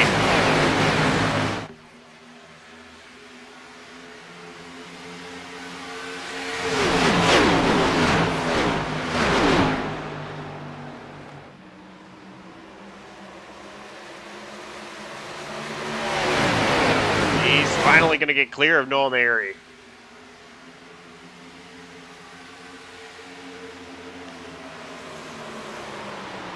Here comes the cruise missile, Dane Cruz, along with Michael Walls. Yeah, how about Michael Walls?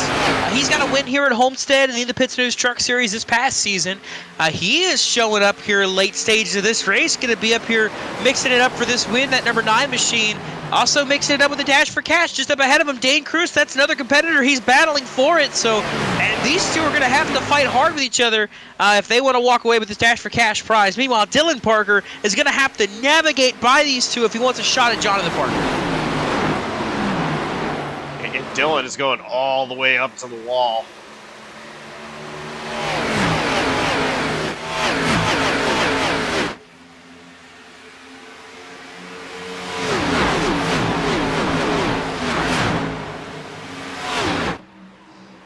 Dylan Parker trying to get right down.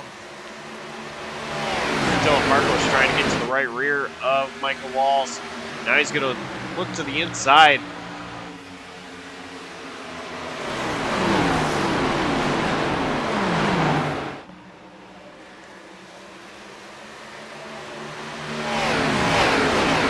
Real tight battle there between Walls and Parker. Parker's going to send it in here on the inside of Michael Walls. An aggressive move to try to go for that 3rd spot, but he's going to have to be aggressive because he does not want to let Jonathan Parker slip away from him. And these are 2 drivers that I can tell you, just watching them, very aggressive. These are 2 drivers that you can count on being aggressive when it comes to racing.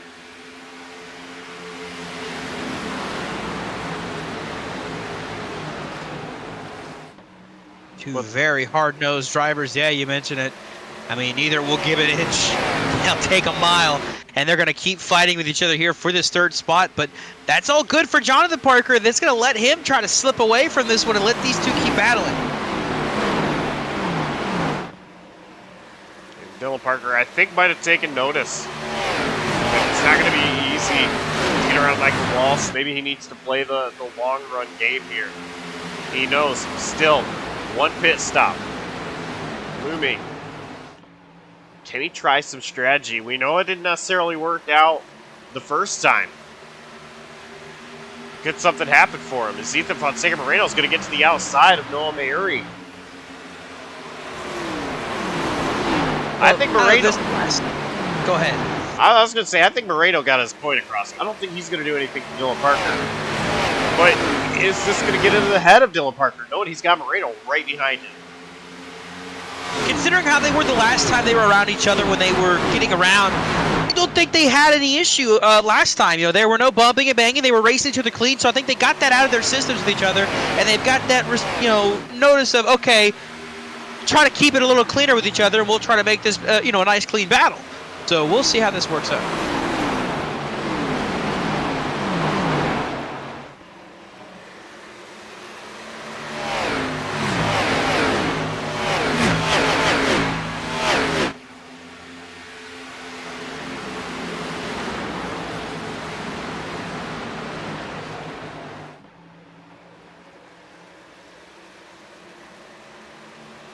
52 laps to go at the line.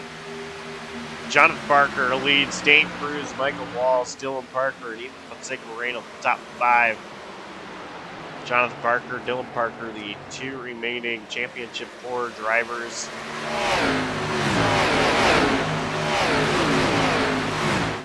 I feel like this is a truck race all over again.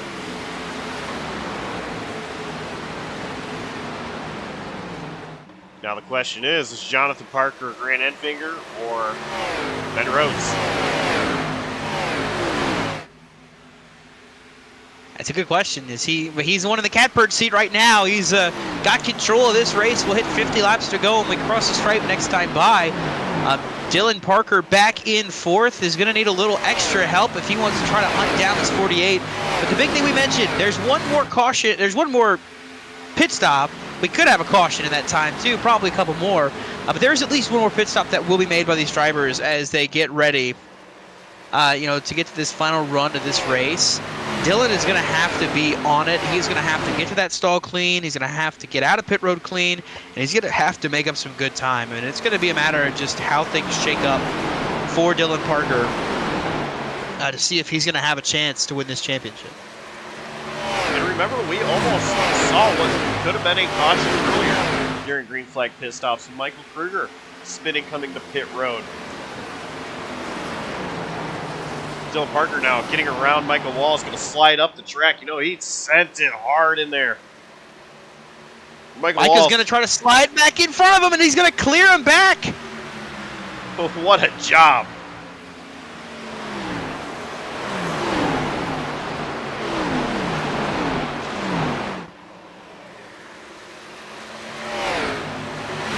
You mentioned it, Michael Walls. He's battling for the Dash for Cash, and those yellow banners, those indicate the drivers for the Dash for Cash. Dane Cruz also with the yellow banner, yellow splitter.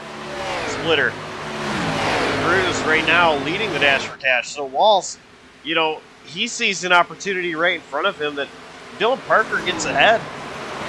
This could affect his chance at getting to Cruz. Oh yeah, absolutely. In Micah's mind, he sees a yellow spoiler ahead of him, but in reality, it's all green, baby. He sees that one car dead ahead of him. This is the closest we've had the Dash for Cash battle be all night long. You see Dylan Parker going to slide it in on the inside of Michael Walls. Walls going to have to get up the track just that little bit. Dylan Parker takes over the 3rd spot. We'll see what does Michael Walls do here to turn 1. But Micah sees green. He sees the money. He sees the Dash for Cash ahead with Dane Cruz. So he is definitely wanting to try to get back up there, get by this 3, and try to make a run back at Dane Cruz. Fastest car on track that last time by Dylan Parker.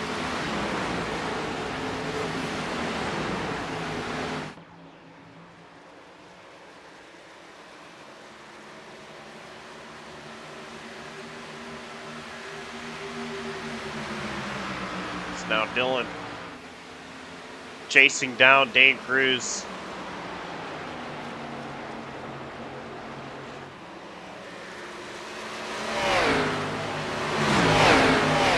He's actually got an opportunity to get right underneath Dylan Parker.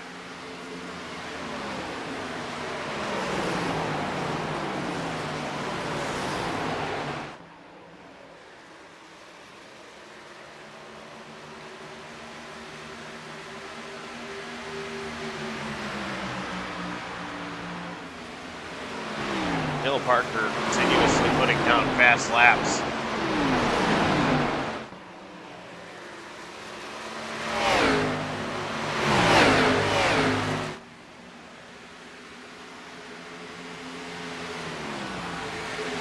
Pit window, I think, is open, but I don't think anybody's going to come down early.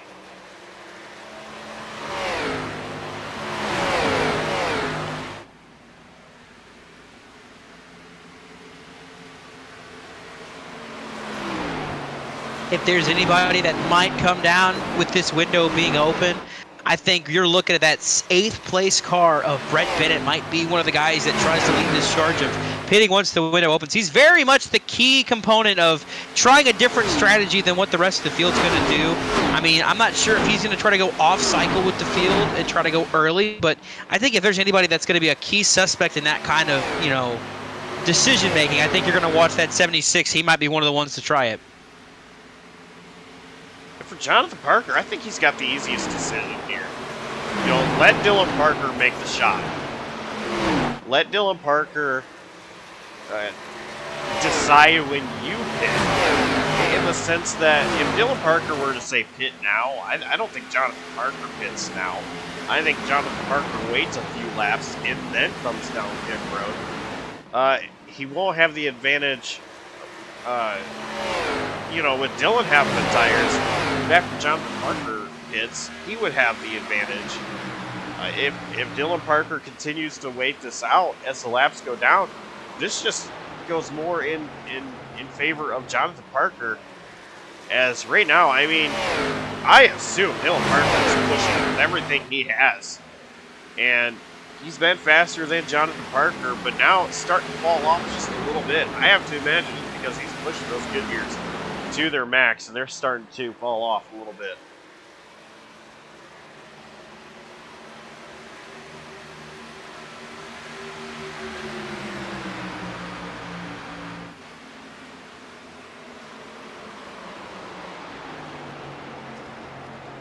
So now the fastest car on track is Jonathan Parker.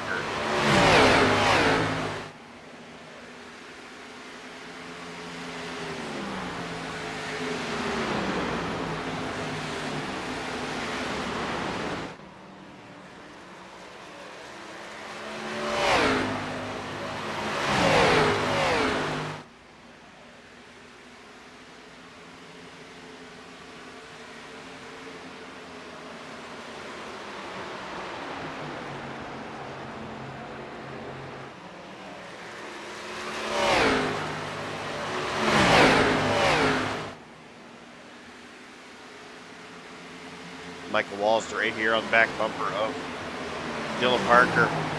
Gonna look to the inside. They're gonna make contact.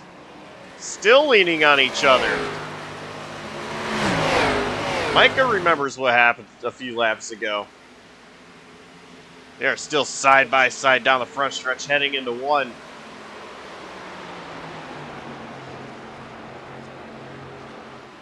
Micah is gonna edge out Dylan Parker. Trying for the crossover.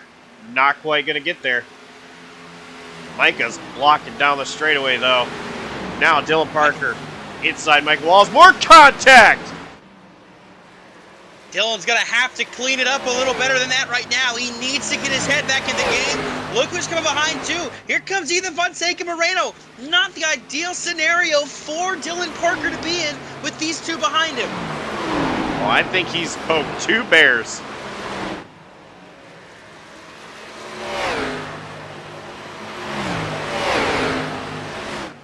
Micah is right there.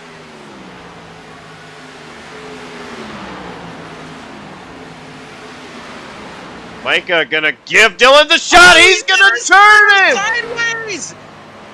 Dylan's gonna save it. No, he's not. Oh, locking it up. Locks it up, saving it, spinning it, caution.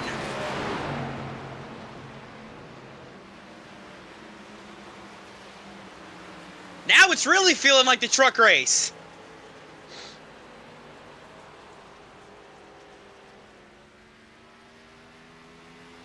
And Micah just kind of cleaned him out, and Dylan was able to keep it off the wall, keep it from spinning out entirely in the middle of the groove, and oh boy.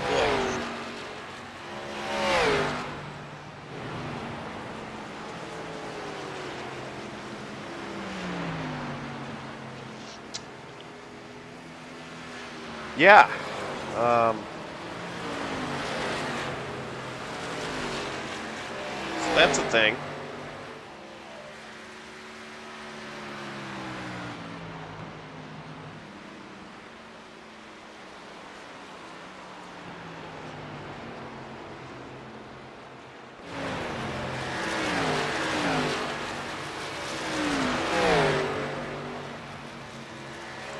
field. Catches the pace car. They're going to make it from here.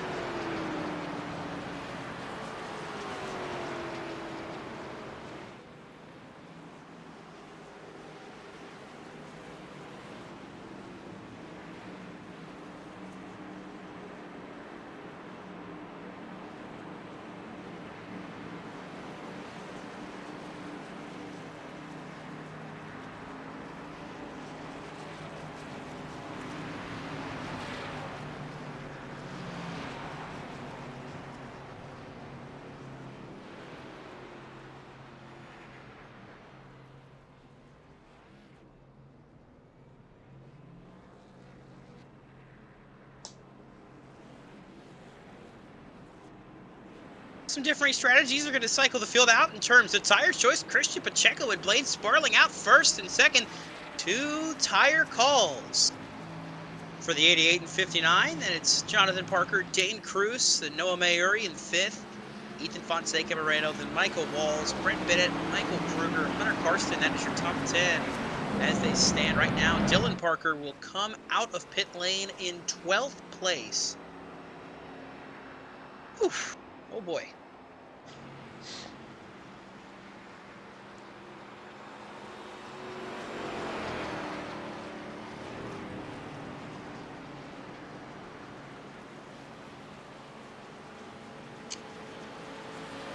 And we're going to have 34 to go at the line. So it looks like it's going to be 32 to go when we take the green.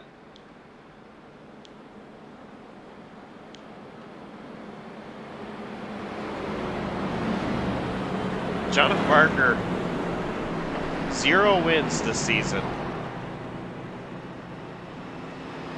He has a chance to win the championship without a win. But he's been the most dominant car tonight, ever since taking the race lead away from Thorpe. And nobody's really had anything for Jonathan Parker. Now, right now, he's not going to have the clean air. He's going to be behind Pacheco and Sparling. But Dane Cruz has also been very fast. Cruz is going to start on the outside of Jonathan Parker. So does the Cruz missile. I mean, does he get out front? Or do these 2 tires hold off?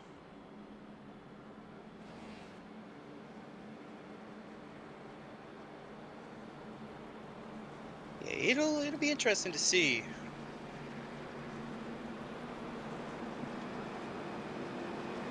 How this strategy plays off.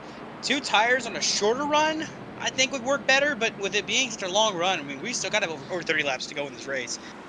I don't know if they'll be able to hang on that long.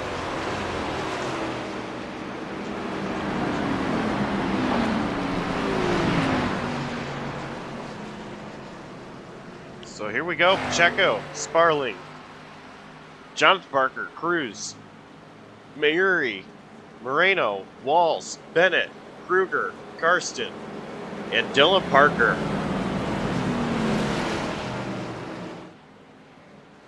It's the top 11.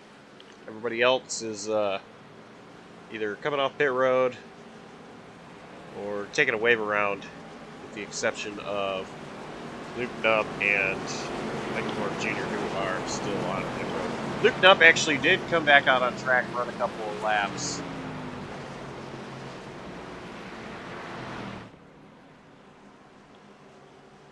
But back down pit road is that 5 machine.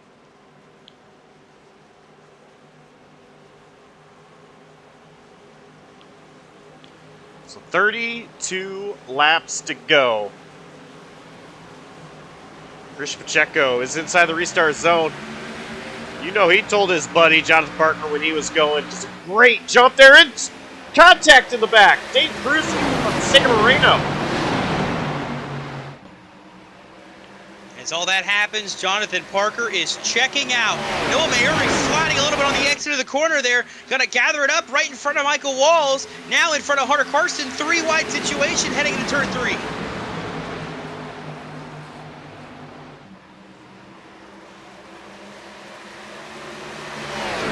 for second. Wall slid up. Almost got into Sparling there.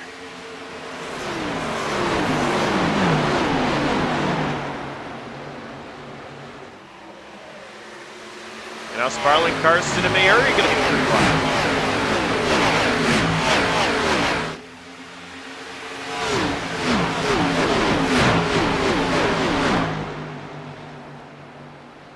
Sparling backing out of it. Mayuri, I think, hit the apron just a little bit. But Pacheco struggling as he's sliding way up the racetrack and falling way back.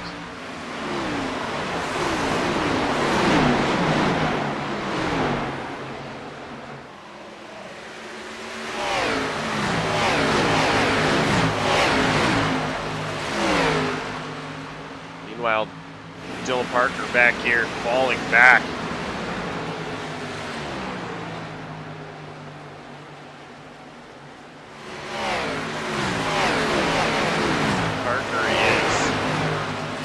Last of those on the lead lap at 15th.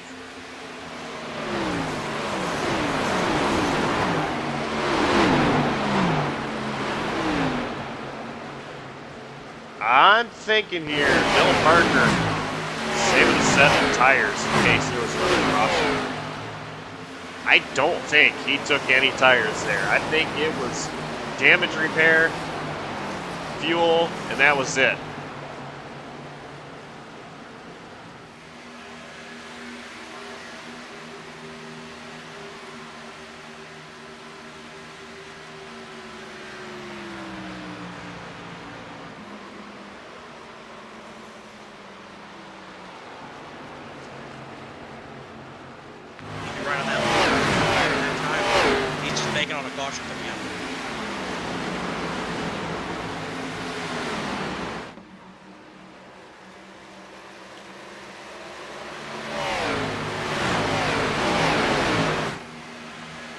Dane Cruz, P2.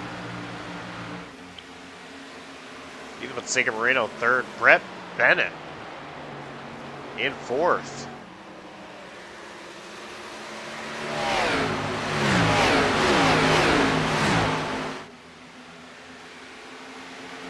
Still 27 laps to go in this race.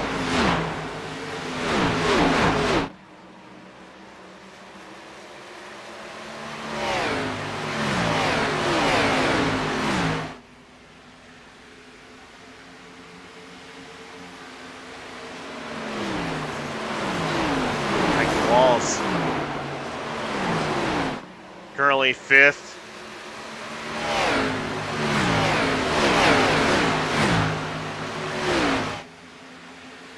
Just trying to get around Brett Bennett.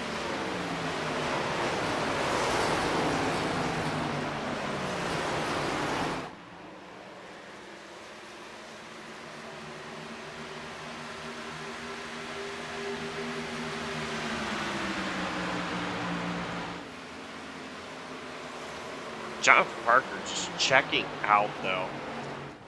He is almost a full second ahead of Dane Cruz. And, you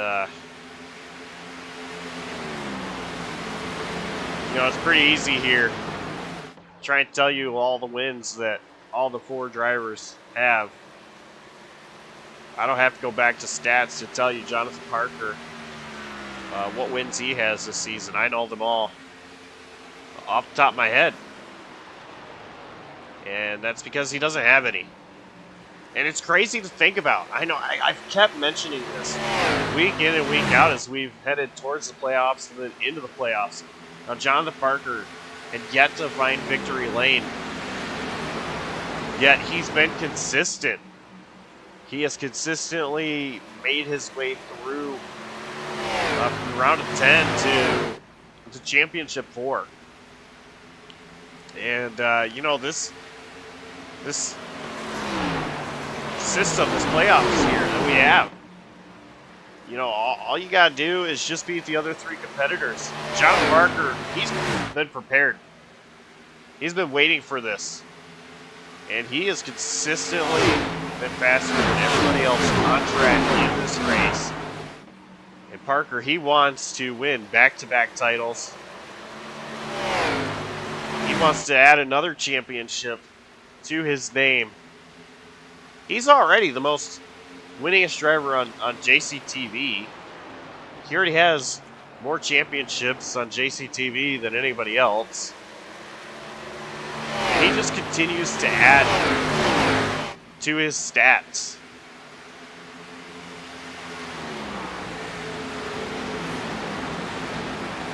And what an impressive 2023 Jonathan Parker has had. Yeah, across all leagues that he has raced in here on JCTV, it has been nothing short of dominance. You know, whether it was rattling off wins in the season championship in Season 3 of the Independence News Truck Series, then following that up with a championship in the Slide Jawb Racing League in Season 10, and then finally getting to that championship. Of course, 3 different formats for the playoff systems that he had to race through to get all these. In the NAOR Series, it was a completely different system. He was able to capture the championship in that league. Part-time schedule for Season 4 of the Independence News Truck Series, knocked off a couple wins. But then coming into this season, I mean, he has been so close to so many different wins, just has come up just a spot short, 2 spots short maybe, you know, of being able to break through and find victory lane. But finally, you know, right now, tonight as it stands, it may not matter if he doesn't find victory lane. He's still got a chance to capture that championship and to go out there and have a chance at, you know, still celebrating, even if it's on a win tonight. It's never happened in the real-life Cup Series. Has a driver won a championship without a win? It has happened in NASCAR, though. Most recently in 2019, NASCAR, what is now the Craftsman Truck Series. My favorite Truck Series driver, actually, Matt Crafton. I know I'm probably going to get some flack for that. Trust me, I've been a fan of his for a long time. I definitely do not condone what happened with Sanchez, but I'm still a Crafton fan. He won the championship 2019 without claiming any race victories. And actually, I think he got 1 win in 2020 and hasn't won since. Kind of washed it. Still my favorite driver. But Jonathan Parker, he doesn't want a goose egg in the win column. He'd love a championship regardless. But he does not want a goose egg in that win column to go along with the championship. He wants to take a race win.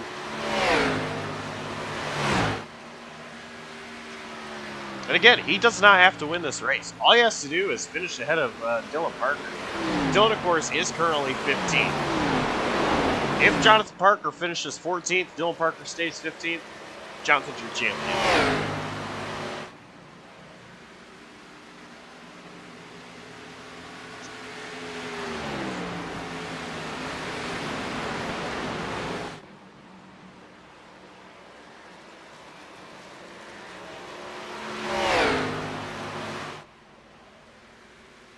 Taking a look back at our drivers that took 2 tires in that stop. Christian Pacheco was 12th. Blaine Sparling in 13th, way back in the field.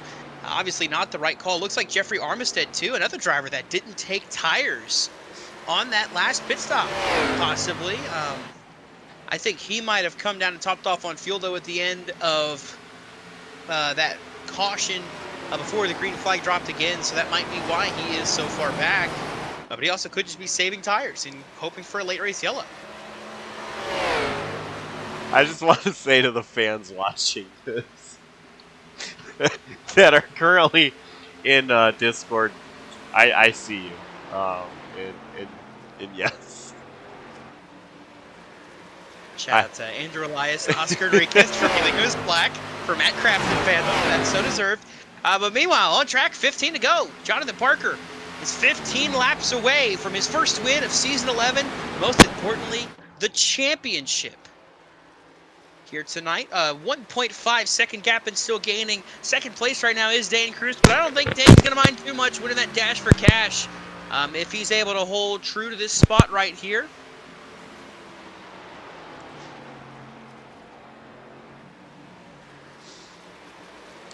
Yeah, Dan Cruz, I mean,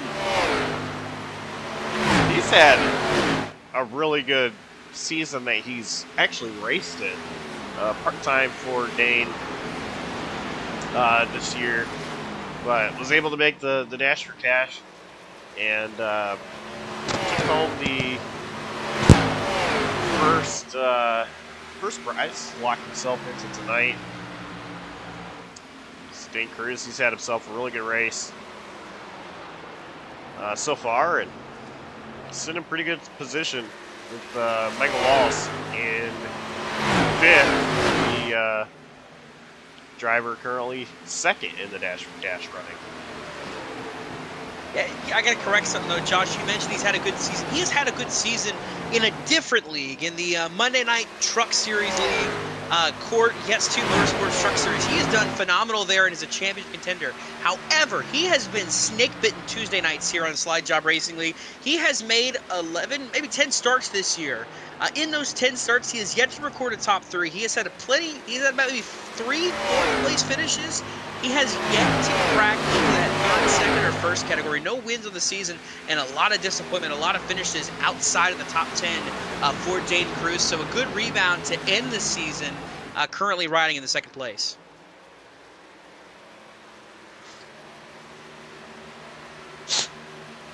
But 11 laps to go at the line this time for race leader Jonathan Parker. A 2-second gap.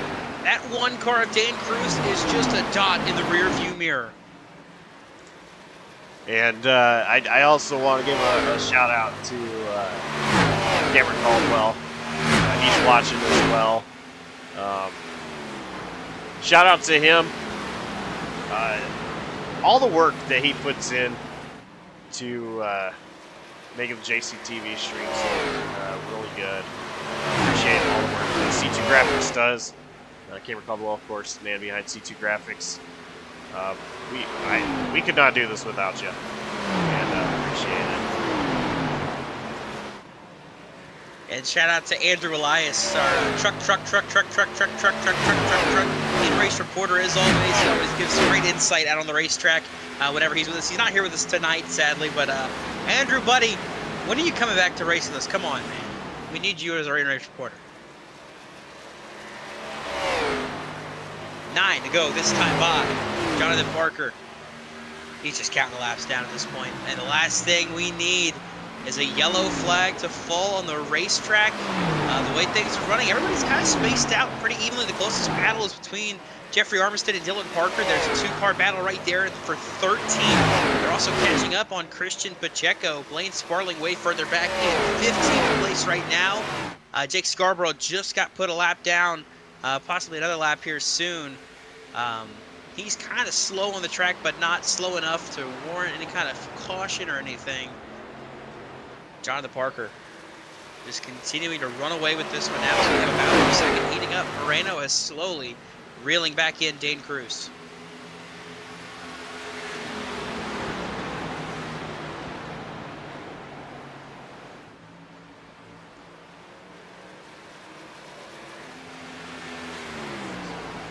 Dane Cruz is holding on so far to that 2nd position.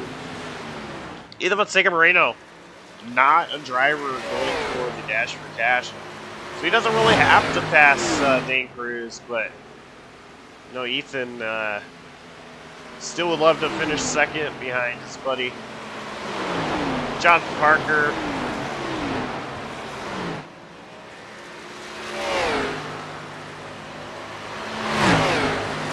I also mentioned it, Dylan Parker battling here with Jeffrey Armistead. Dylan's P14.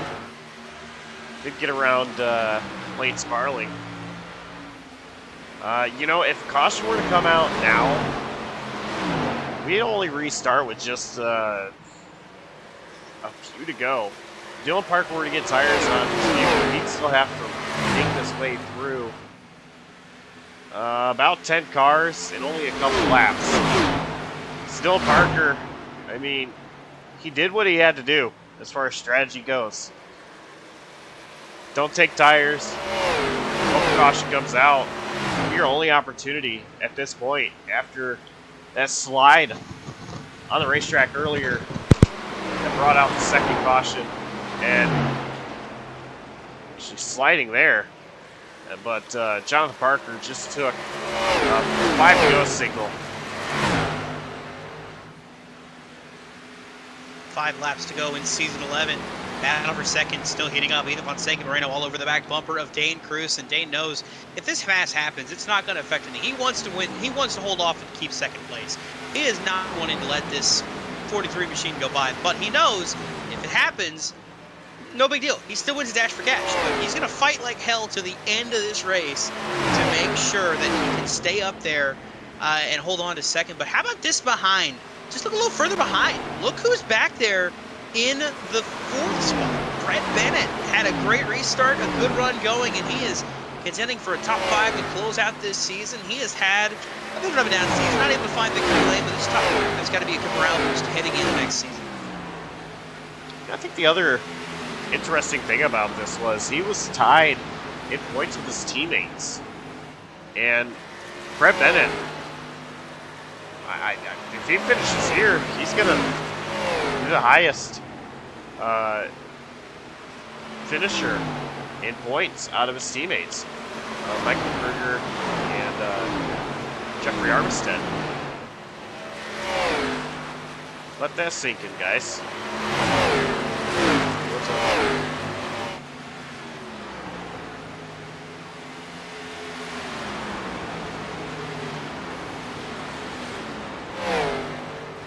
With 2 to go, this time by for Jonathan Parker. 2 laps left here in season 11 at Homestead Miami Speedway, the JTR-Ford Performance 250. He just needs to complete this next lap, and no caution to come out, and he has got it all set in the bag. He sees Dylan Parker right in front of him. He doesn't need to go up there and pass Dylan. But he just wants to make it off turn 4. He wants to see that white flag. He wants to cross start finish line, and he's going to get it. The white flag is out. 1 lap to go here in season 11 of the Slide Job Racing League. Jonathan Parker, a huge gap ahead of Dane Cruz. Off turn 2. No wins this season, but he's looking like he's going to turn that 0 into a 1. And not only a 1 win, but a 2-time Slide Job Racing League champion. Off turn 4, Jonathan Parker sees the checkered flag. He's going to cross the line. Jonathan Parker is your season 11 champion. Parker joins Elite Company as 2-time champion here in the Slide Job Racing League. That 48 machine. Victory lane, back-to-back champion.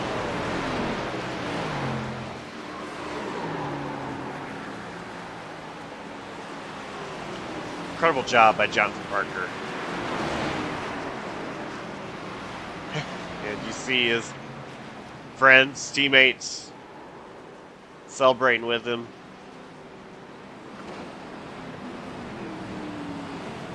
Luke Knupp. Jonathan Parker, go ahead. Luke Knupp gonna pull up. give him a bump.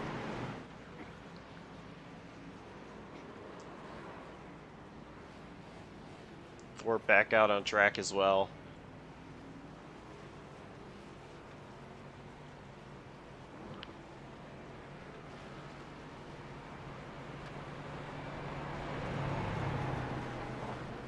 And mentioned, multiple-time champion. He is the first back-to-back champion in the Slide Job Racing League. Only the second ever multi-time champion. Noah Mayuri, of course, 2 championships to his name, but Jonathan Parker is going to be the first back-to-back.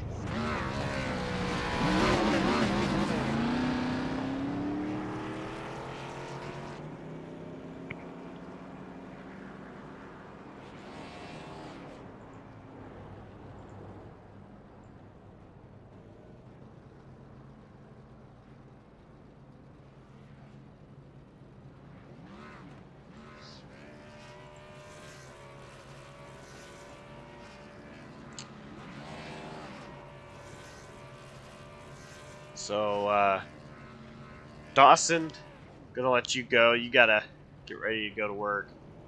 Thank you so much all season long for being here and calling these races with me. And hope you have a great night.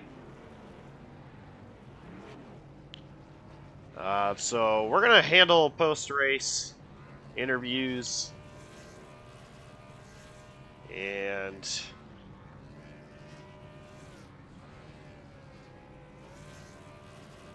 let's see where we're going to start. Let's go ahead and actually start with our finishing results. Unofficial.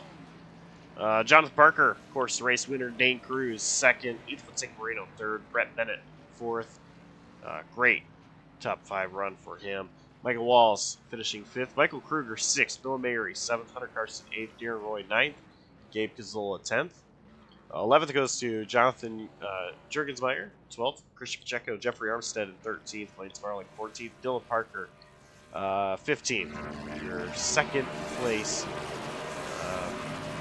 championship finisher. Jake Scarborough, 16th, 1 lap down. Moving up 40 laps down in 17th. He's going to be 3rd in the final championship results. Michael Thorpe Jr., 18th. Jared Wilson, 19th. Caden Atkins, 20th.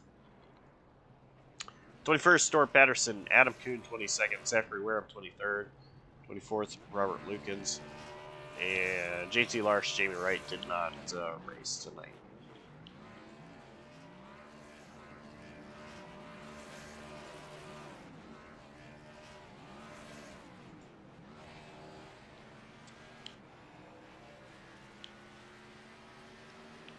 So let's see who I can dial up first. Looking for our 3rd place finisher. But I am not seeing our 3rd place finisher. So we might not get a word with Ethan.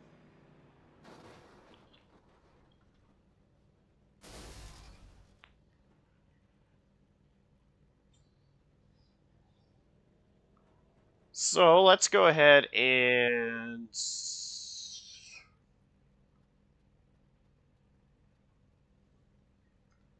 talk to our 2nd place finisher and Dasher Cash winner, Dane Cruz.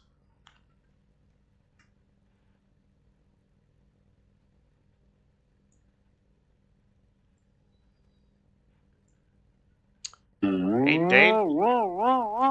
Hey. With the soundboard effect. So Dane, 2nd place run tonight, and not only was it a 2nd place run, but probably the most money you've ever won for finishing 2nd. You are the Dash for Cash winner. Yeah, I can. I finished 2nd a lot, so I can say for sure this is the most money I've ever made. But this was such a long race. It was difficult. It wasn't hard to drive or anything. It was just endurance and getting beat. Even though I finished 2nd, getting beat by 3 seconds, it feels wrong. Like I usually if you finish 3 seconds behind the leader, you're like 6th or 7th. But wow, JP put on a clinic tonight. He did his homework and he did a good job. So I'm glad he could get it done and go back to back on championships. So good job, JP. For a while there, you had Michael Walls battling with you for the Dash for Cash money. You were able to hold him off, though. But Michael Walls, he is known to be one of the more aggressive racers in really everywhere we see him on JCTV. Was there anything going through your mind when you were battling with him? Just stay ahead of him. Obviously, it was really hard to pass tonight. I spent almost my entire race in the top 3, and I hardly passed anyone. So, I don't know. I don't want to be mean to him and say he's like a weapon or whatever, but yeah, he's just a competitor, and obviously he was one of the 4 or other 3 guys I needed to beat tonight. So I'm glad I could beat him. And I don't know where he came from. Like he started. It looks like he started 21st, and that caution brought him back into it, and then he was up there, and he was pretty quick. He surprised me. I don't know, but yeah, everyone was so even tonight. If you got in the top 5, you were probably gonna hang around there for a while. So, yeah, he did good. And let it be known, I've never had a run-in with Michael Walls, personally. I just hear other people say he's very aggressive, and officially I see it too, but I've never had an issue with him. But, yeah, I mean, Michael Walls, he is a fast driver, though. But, yeah, I mean, great run tonight, finishing second. Is there any sponsor shout-outs you'd like to give? Who gets it done behind the one machine for you? Well, I do have to shout out that this is the final race for Peak Performance Motorsports, at least in its current state of myself, Dylan, Caden, and Luke, and also by extension Noah, who has been around on this team for a long time. So it's upsetting to see this team break up, and I don't know if we won the team championship. I will have to see. I was like the only one who did good, so we'll have to see. But yeah, these guys, I've been together with them for a lot of seasons, so just big shout out to PPM, and I'll miss this team. I wasn't told I had to keep track of team points, so I couldn't tell you. But I don't know. No, I'm not sure. Might be the case. You guys might have gotten it. But, Yeah. All right. Well, congrats on becoming a little bit richer, and great run. Finished second. Thank you.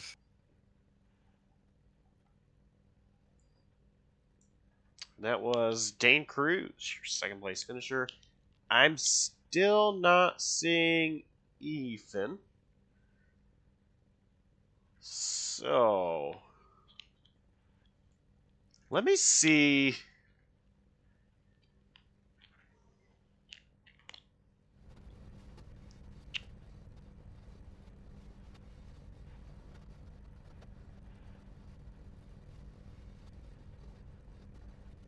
I want to send a quick message out to somebody real quick.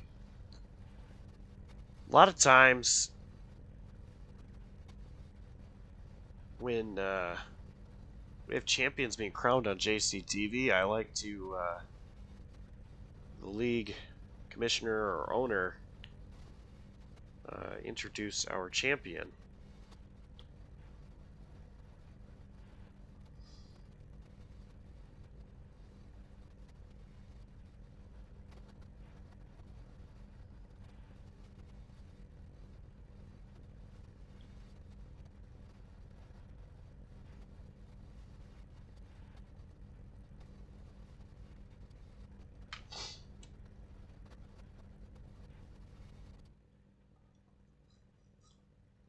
So we've got a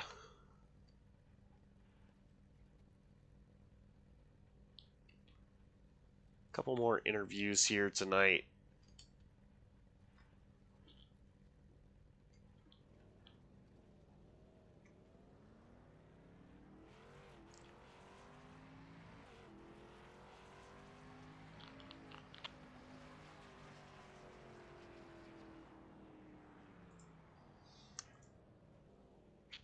But I will say, what a great season by Jonathan Parker. I mean, to stay consistent all season long, get himself into this position.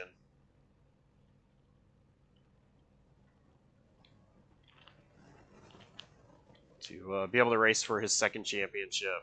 And we see Ethan there. He's on track, rolling. I do not see him in Discord at all to pull him down for an interview.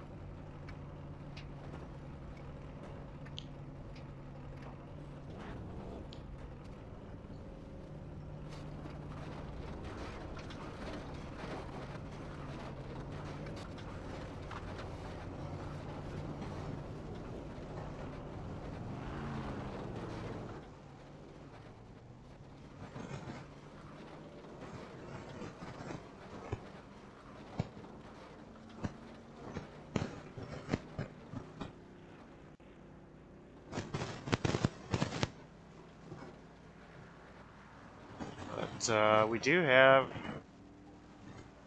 We are ready for our champion. So I'm going to turn things over to Nomiri.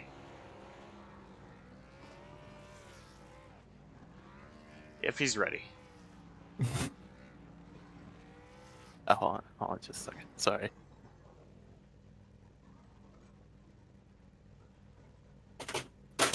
All right, Jonathan Parker, congratulations on a fantastic Season 11, the Slide Jawb Racing League Premier Series. I believe this was your first one of the season, so obviously a big way to do that. You have made Slide Jawb history in two ways. You've become the second two-time Slide Jawb Racing League Premier Series champion. You've also become the first to do it twice in a row. So that's a big feat. Personally, I feel like this was the biggest and best competition that we've had in Slide Jawb in all 11 seasons of our history.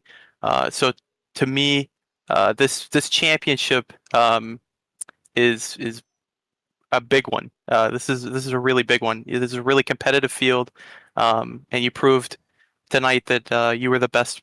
You were the best of the bunch. So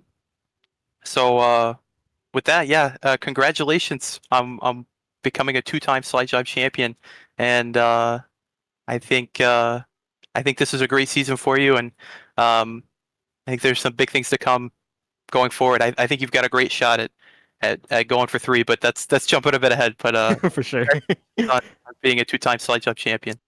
Thank you so much. And thank you, Noah, for that. Jonathan, what a great season you have had. I've mentioned it towards the end of the season. I kept talking about how you had yet to win a race and whether the moment was going to come or not. And it had not happened. Tonight, you had an opportunity to win the championship without even winning a race. But I know you well enough to know you did not want that to happen. You wanted to win the race as well. But you had the most dominant car out there.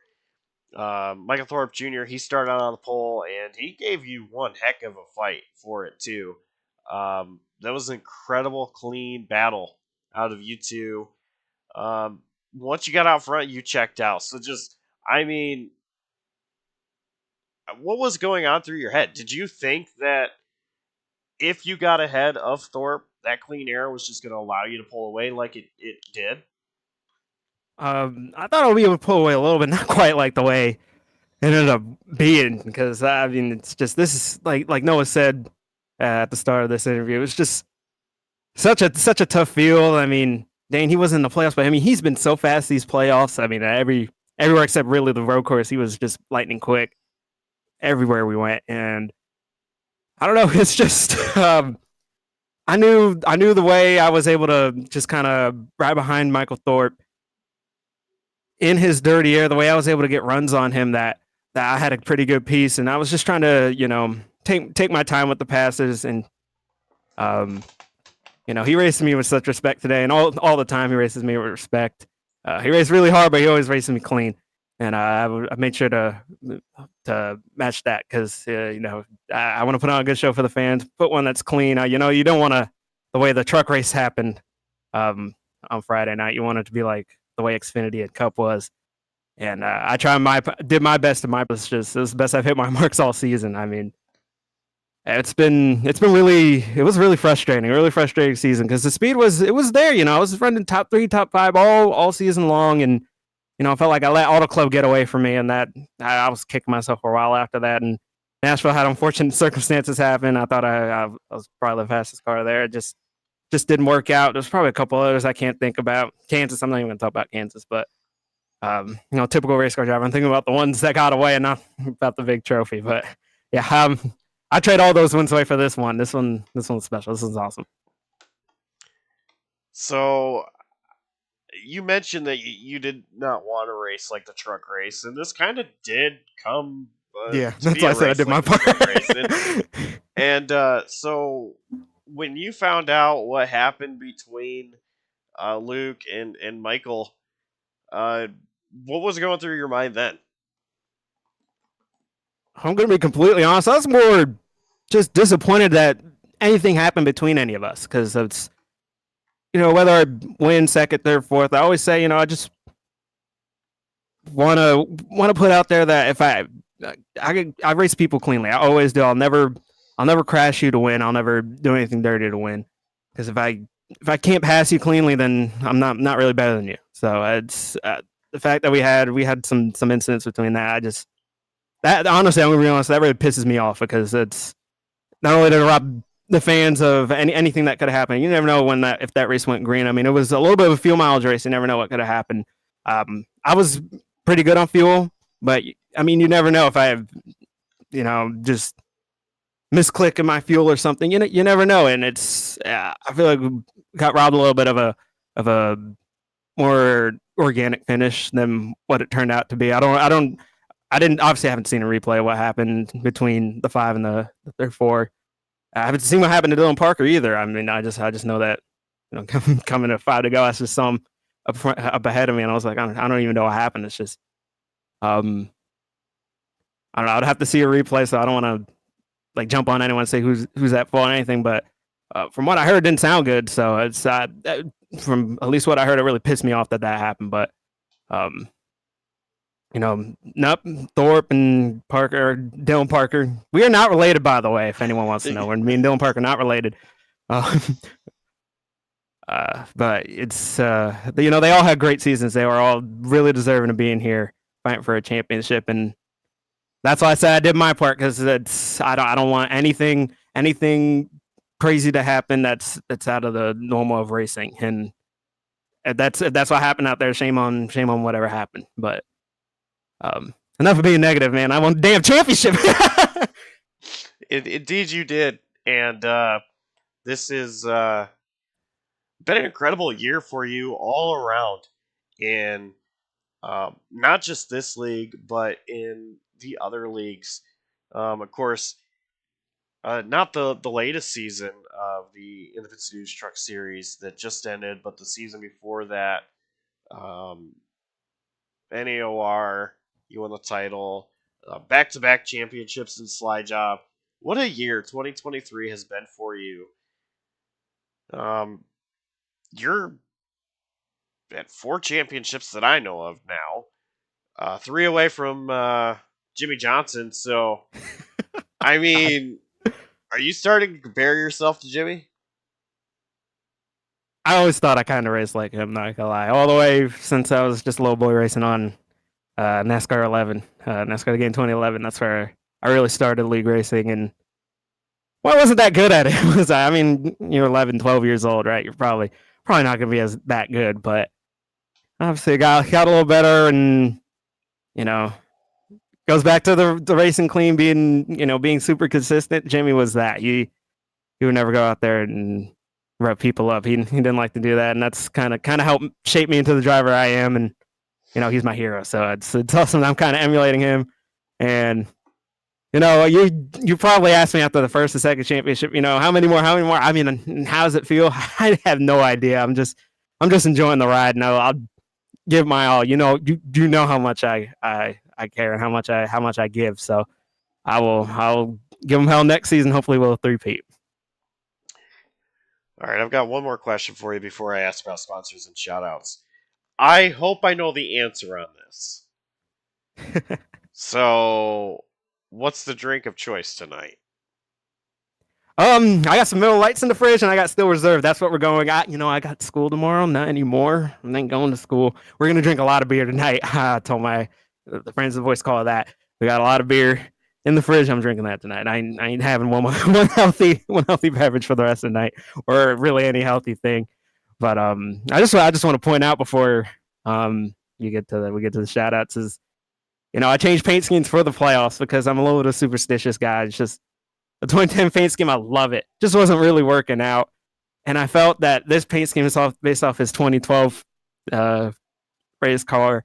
He went to Homestead with a slim chance, and that chance almost came true. He was probably going to win the race. Jeff Gordon ended up winning it. They were on the same strategy, and that would have put the points really close. And I feel like that's a little bit of a missing ring for Jimmy. I know. I'm talking about missing rings when he's got 7, but yeah. So I'm glad that 11 years later I can capture a championship for the 2012 car. Really, it means a lot to me. When you say Jeff Gordon took the win, that's because Jeff Gordon is the GOAT. But sponsors, shout-outs, who do you got to thank gets it done behind the number 48?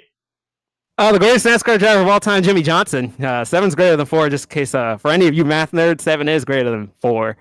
And Jeff Gordon said that Jimmy Johnson's the GOAT in an interview a bunch of years back. I think after he won the 7 championships. So we'll say that. Shout out, but also shout out to Jeff Gordon because he's a legend in his own rights. But I'd like to shout out everyone in the voice chat. Jared was there. I mean, he's been a really big help to me this week, just kind of talking positivity into me because I was like, man, I just haven't had it this year. I've just been kind of down, and he just went, no, you're going to go out there and win the championship, and that's what happened, so I appreciate that. Christian, he was great help to me today, and he made up a little bit for the Nashville debacle.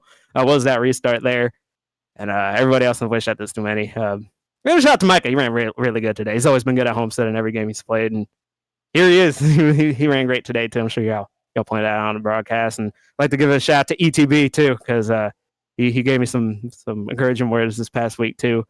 Once again, I was just kind of doubting myself, and he didn't doubt me. He was like, "You're gonna go win that thing." So I really appreciate that from him, and I'd like to thank Lowe's and Cobalt Tools, Jack Knaus, Earl Barbin. Those guys really help keep me calm in the race car all the time. And Meliel is the best soda ever. Go drink it.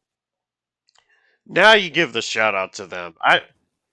So when I said your drink of choice, and I think I know the answer, I was completely wrong. I was thinking it was going to be Mellow Yellow. I mean, there it is. Just for you, I might have one right before I get into the beers. You got to drink a lot of beers. It's 4 now. All right. Well, you go celebrate and be nice to your liver. I'll try. I listen. I come from a family that's pretty okay at drinking. I don't want to call anyone an alcoholic, but I like to drink on both sides of the family, so I can handle that, I promise. All right. Well, go celebrate, drink responsibly, don't drink and drive. I promise that one. Do not drink and drive. Thank you, Josh. Yeah. And that was your season champion, Jonathan Parker. And we finally have Ethan Fonseca Moreno. Actually, he's been waiting very patiently, and I appreciate that, Ethan. But Ethan, third place finish tonight, and how'd you get it done out there? I don't know, man. It was kind of a interesting race. I don't know. I didn't feel like I had the pace really all night. Just kind of was just riding around, racing other people rather than racing the track itself. So, I guess just kind of banked on other people having their issues and, just surviving pretty much to the end. So, yeah, I'm glad to come away with the P3 finish there at the end. Well, towards the middle of the race, they call you Eat That Bear, ETB. But towards the middle of the race, there was someone that instead poked that bear. Walk us through kind of what happened there between you and Dylan. Yeah, well, I don't have much to comment on that, but there's a saying that people use that it goes by, you F around and you find out. So that's pretty much what happened. All right, well, talking with Jonathan Parker, he said that you gave him some encouraging words before this race, kind of throughout the week. Of course, you just getting off a championship of your own in the Infants News Truck Series. Is there any really champion words that you gave to Jonathan? Yeah, just want to say I'm happy for him to win that championship. Yeah, right after my championship, I went to his messages and kind of talked about mind there for a little bit, and just let him know that it's his turn to go ahead and win the championship coming up the next week. So yeah, I'm very happy he got it done there. Yeah, just we motivated each other quite a bit there for each other's championships, and pretty cool that in these 2 weeks here, both of us get to win one. So yeah, happy for him. Which championship is better, yours with all the wins you racked up, or his with his measly 1 win? You know, I think his, because Wrong with answer. the way his season is, yeah, I think in my opinion his, because it's not really been kind of a usual season where he would rack up at least a couple wins here and there, but he never gave up this whole season. So I'm just happy for him, honestly, because man, with no wins this whole season, it's just, I don't know. To me, that would be kind of discouraging a little bit, but he hung in there and he showed up at the right time. He was always up front, so yeah, just like I said, showing up at the perfect time to do it and dominated this race. So yeah, I give it to him there. All right. Well, before I let you go and celebrate with your teammate and newest champion, Jonathan Parker, who do you have to thank? Well, I gotta thank. I know this is not in the pits news, but I appreciate all the support from my teammates there, and yeah, I gotta thank myself as well for keeping in this race, because I was thinking about leaving this race because I was off the pace and I didn't feel like racing. So, um, yeah, gotta thank myself there for hanging in there. All right. Well, congrats on the 3rd place run, and well, it'll be a while before we see you next for another league race, because you don't run. Yeah, you don't run Thursday night, so be a while. What's But Thursday night? What's Thursday night? SAAC, Ghost. Oh shoot. Okay. Oh man, I'm gonna miss racing this for a while. But yeah. Road America's this Thursday. Oh man, I don't know about that. I don't know about that. All right. Next gen car, but yeah. All right. Well, we'll let you go. Congrats on the 3rd place run tonight. Yeah, appreciate it, man.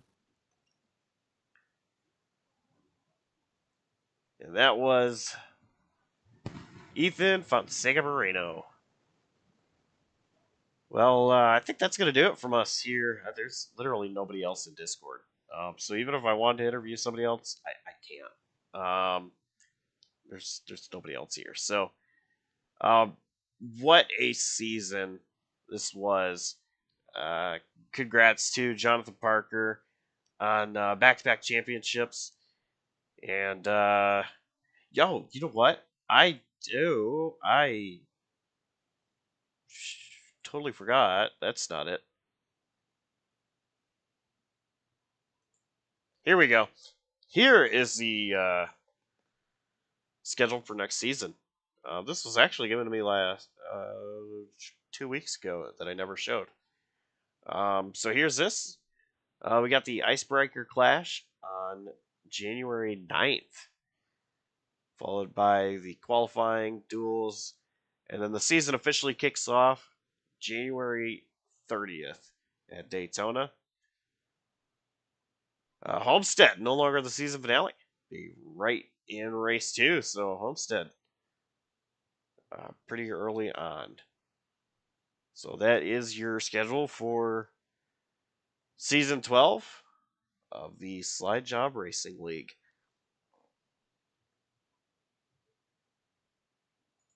And with that, now we're going to be signing off. Thursday night, though, more action on JCTV with the SAAC Coast to Coast Cup Series. Visiting, I believe it is Road America that they head to. And starting things off with the playoffs. So that's going to do it from us here at JCTV. Big thanks to everybody for all the hard work at JCTV throughout the season. Dawson Allen, everything he does for us. Braden Laster joined us for a race at Talladega a couple weeks ago. Not familiar with who he is. He's an ARCA driver. Also a couple starts in the truck series. And yes, I'm talking real ARCA and trucks. Adam Kuhn, as always, for everything he does. Cameron Caldwell, all the graphics that you see on screen week in and week out. So all the people behind the scenes at JCTV, drivers, fans, the guys, the admins as well. And, this is the end of the season for the Slide Jawb Racing League, but still a lot of action coming up as we have not just Thursday night, but also Monday night. This upcoming Monday, we have the season opener of the 3-wide Racing League. So looking forward to that one. Tune in to that Monday night. So before I go off on anything else, thank you guys so much for tuning in and watching Jonathan Barker become a back-to-back champion in the Slide Jawb Racing League. I'm Josh Copperell signing off, saying so long. We'll see you next time.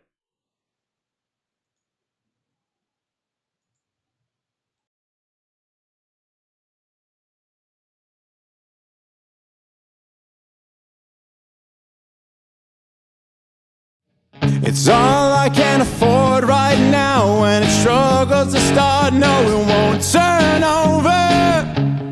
But he was laughing when I signed the deal. The distance between point A and the end of the day, it feels like forever. Well, maybe I'm just asleep at the wheel, running on empty. Gas ain't cheap. Can't change the taillight. There's something I can do for me. Oh, I'm fixing that tail wiper blade, and I'm cleaning the slate today. I'm fixing that tail wiper blade, and I'm seeing my way through the pain.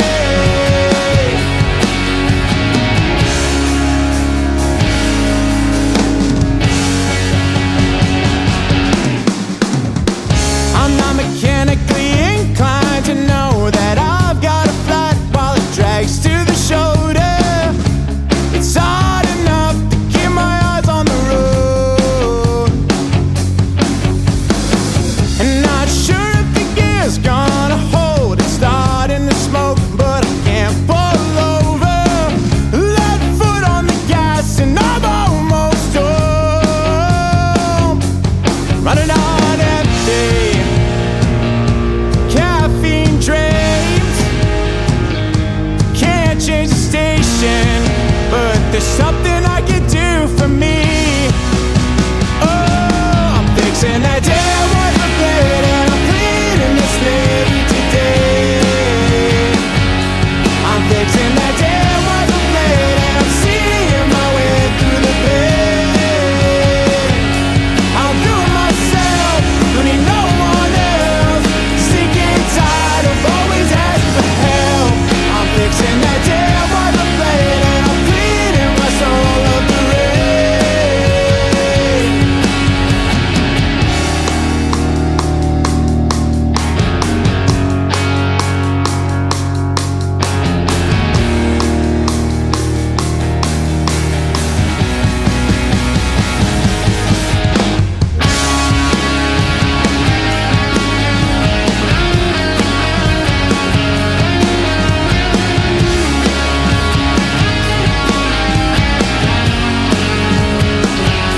I'm fixing that tail wiper blade, and I'm cleaning the slate today.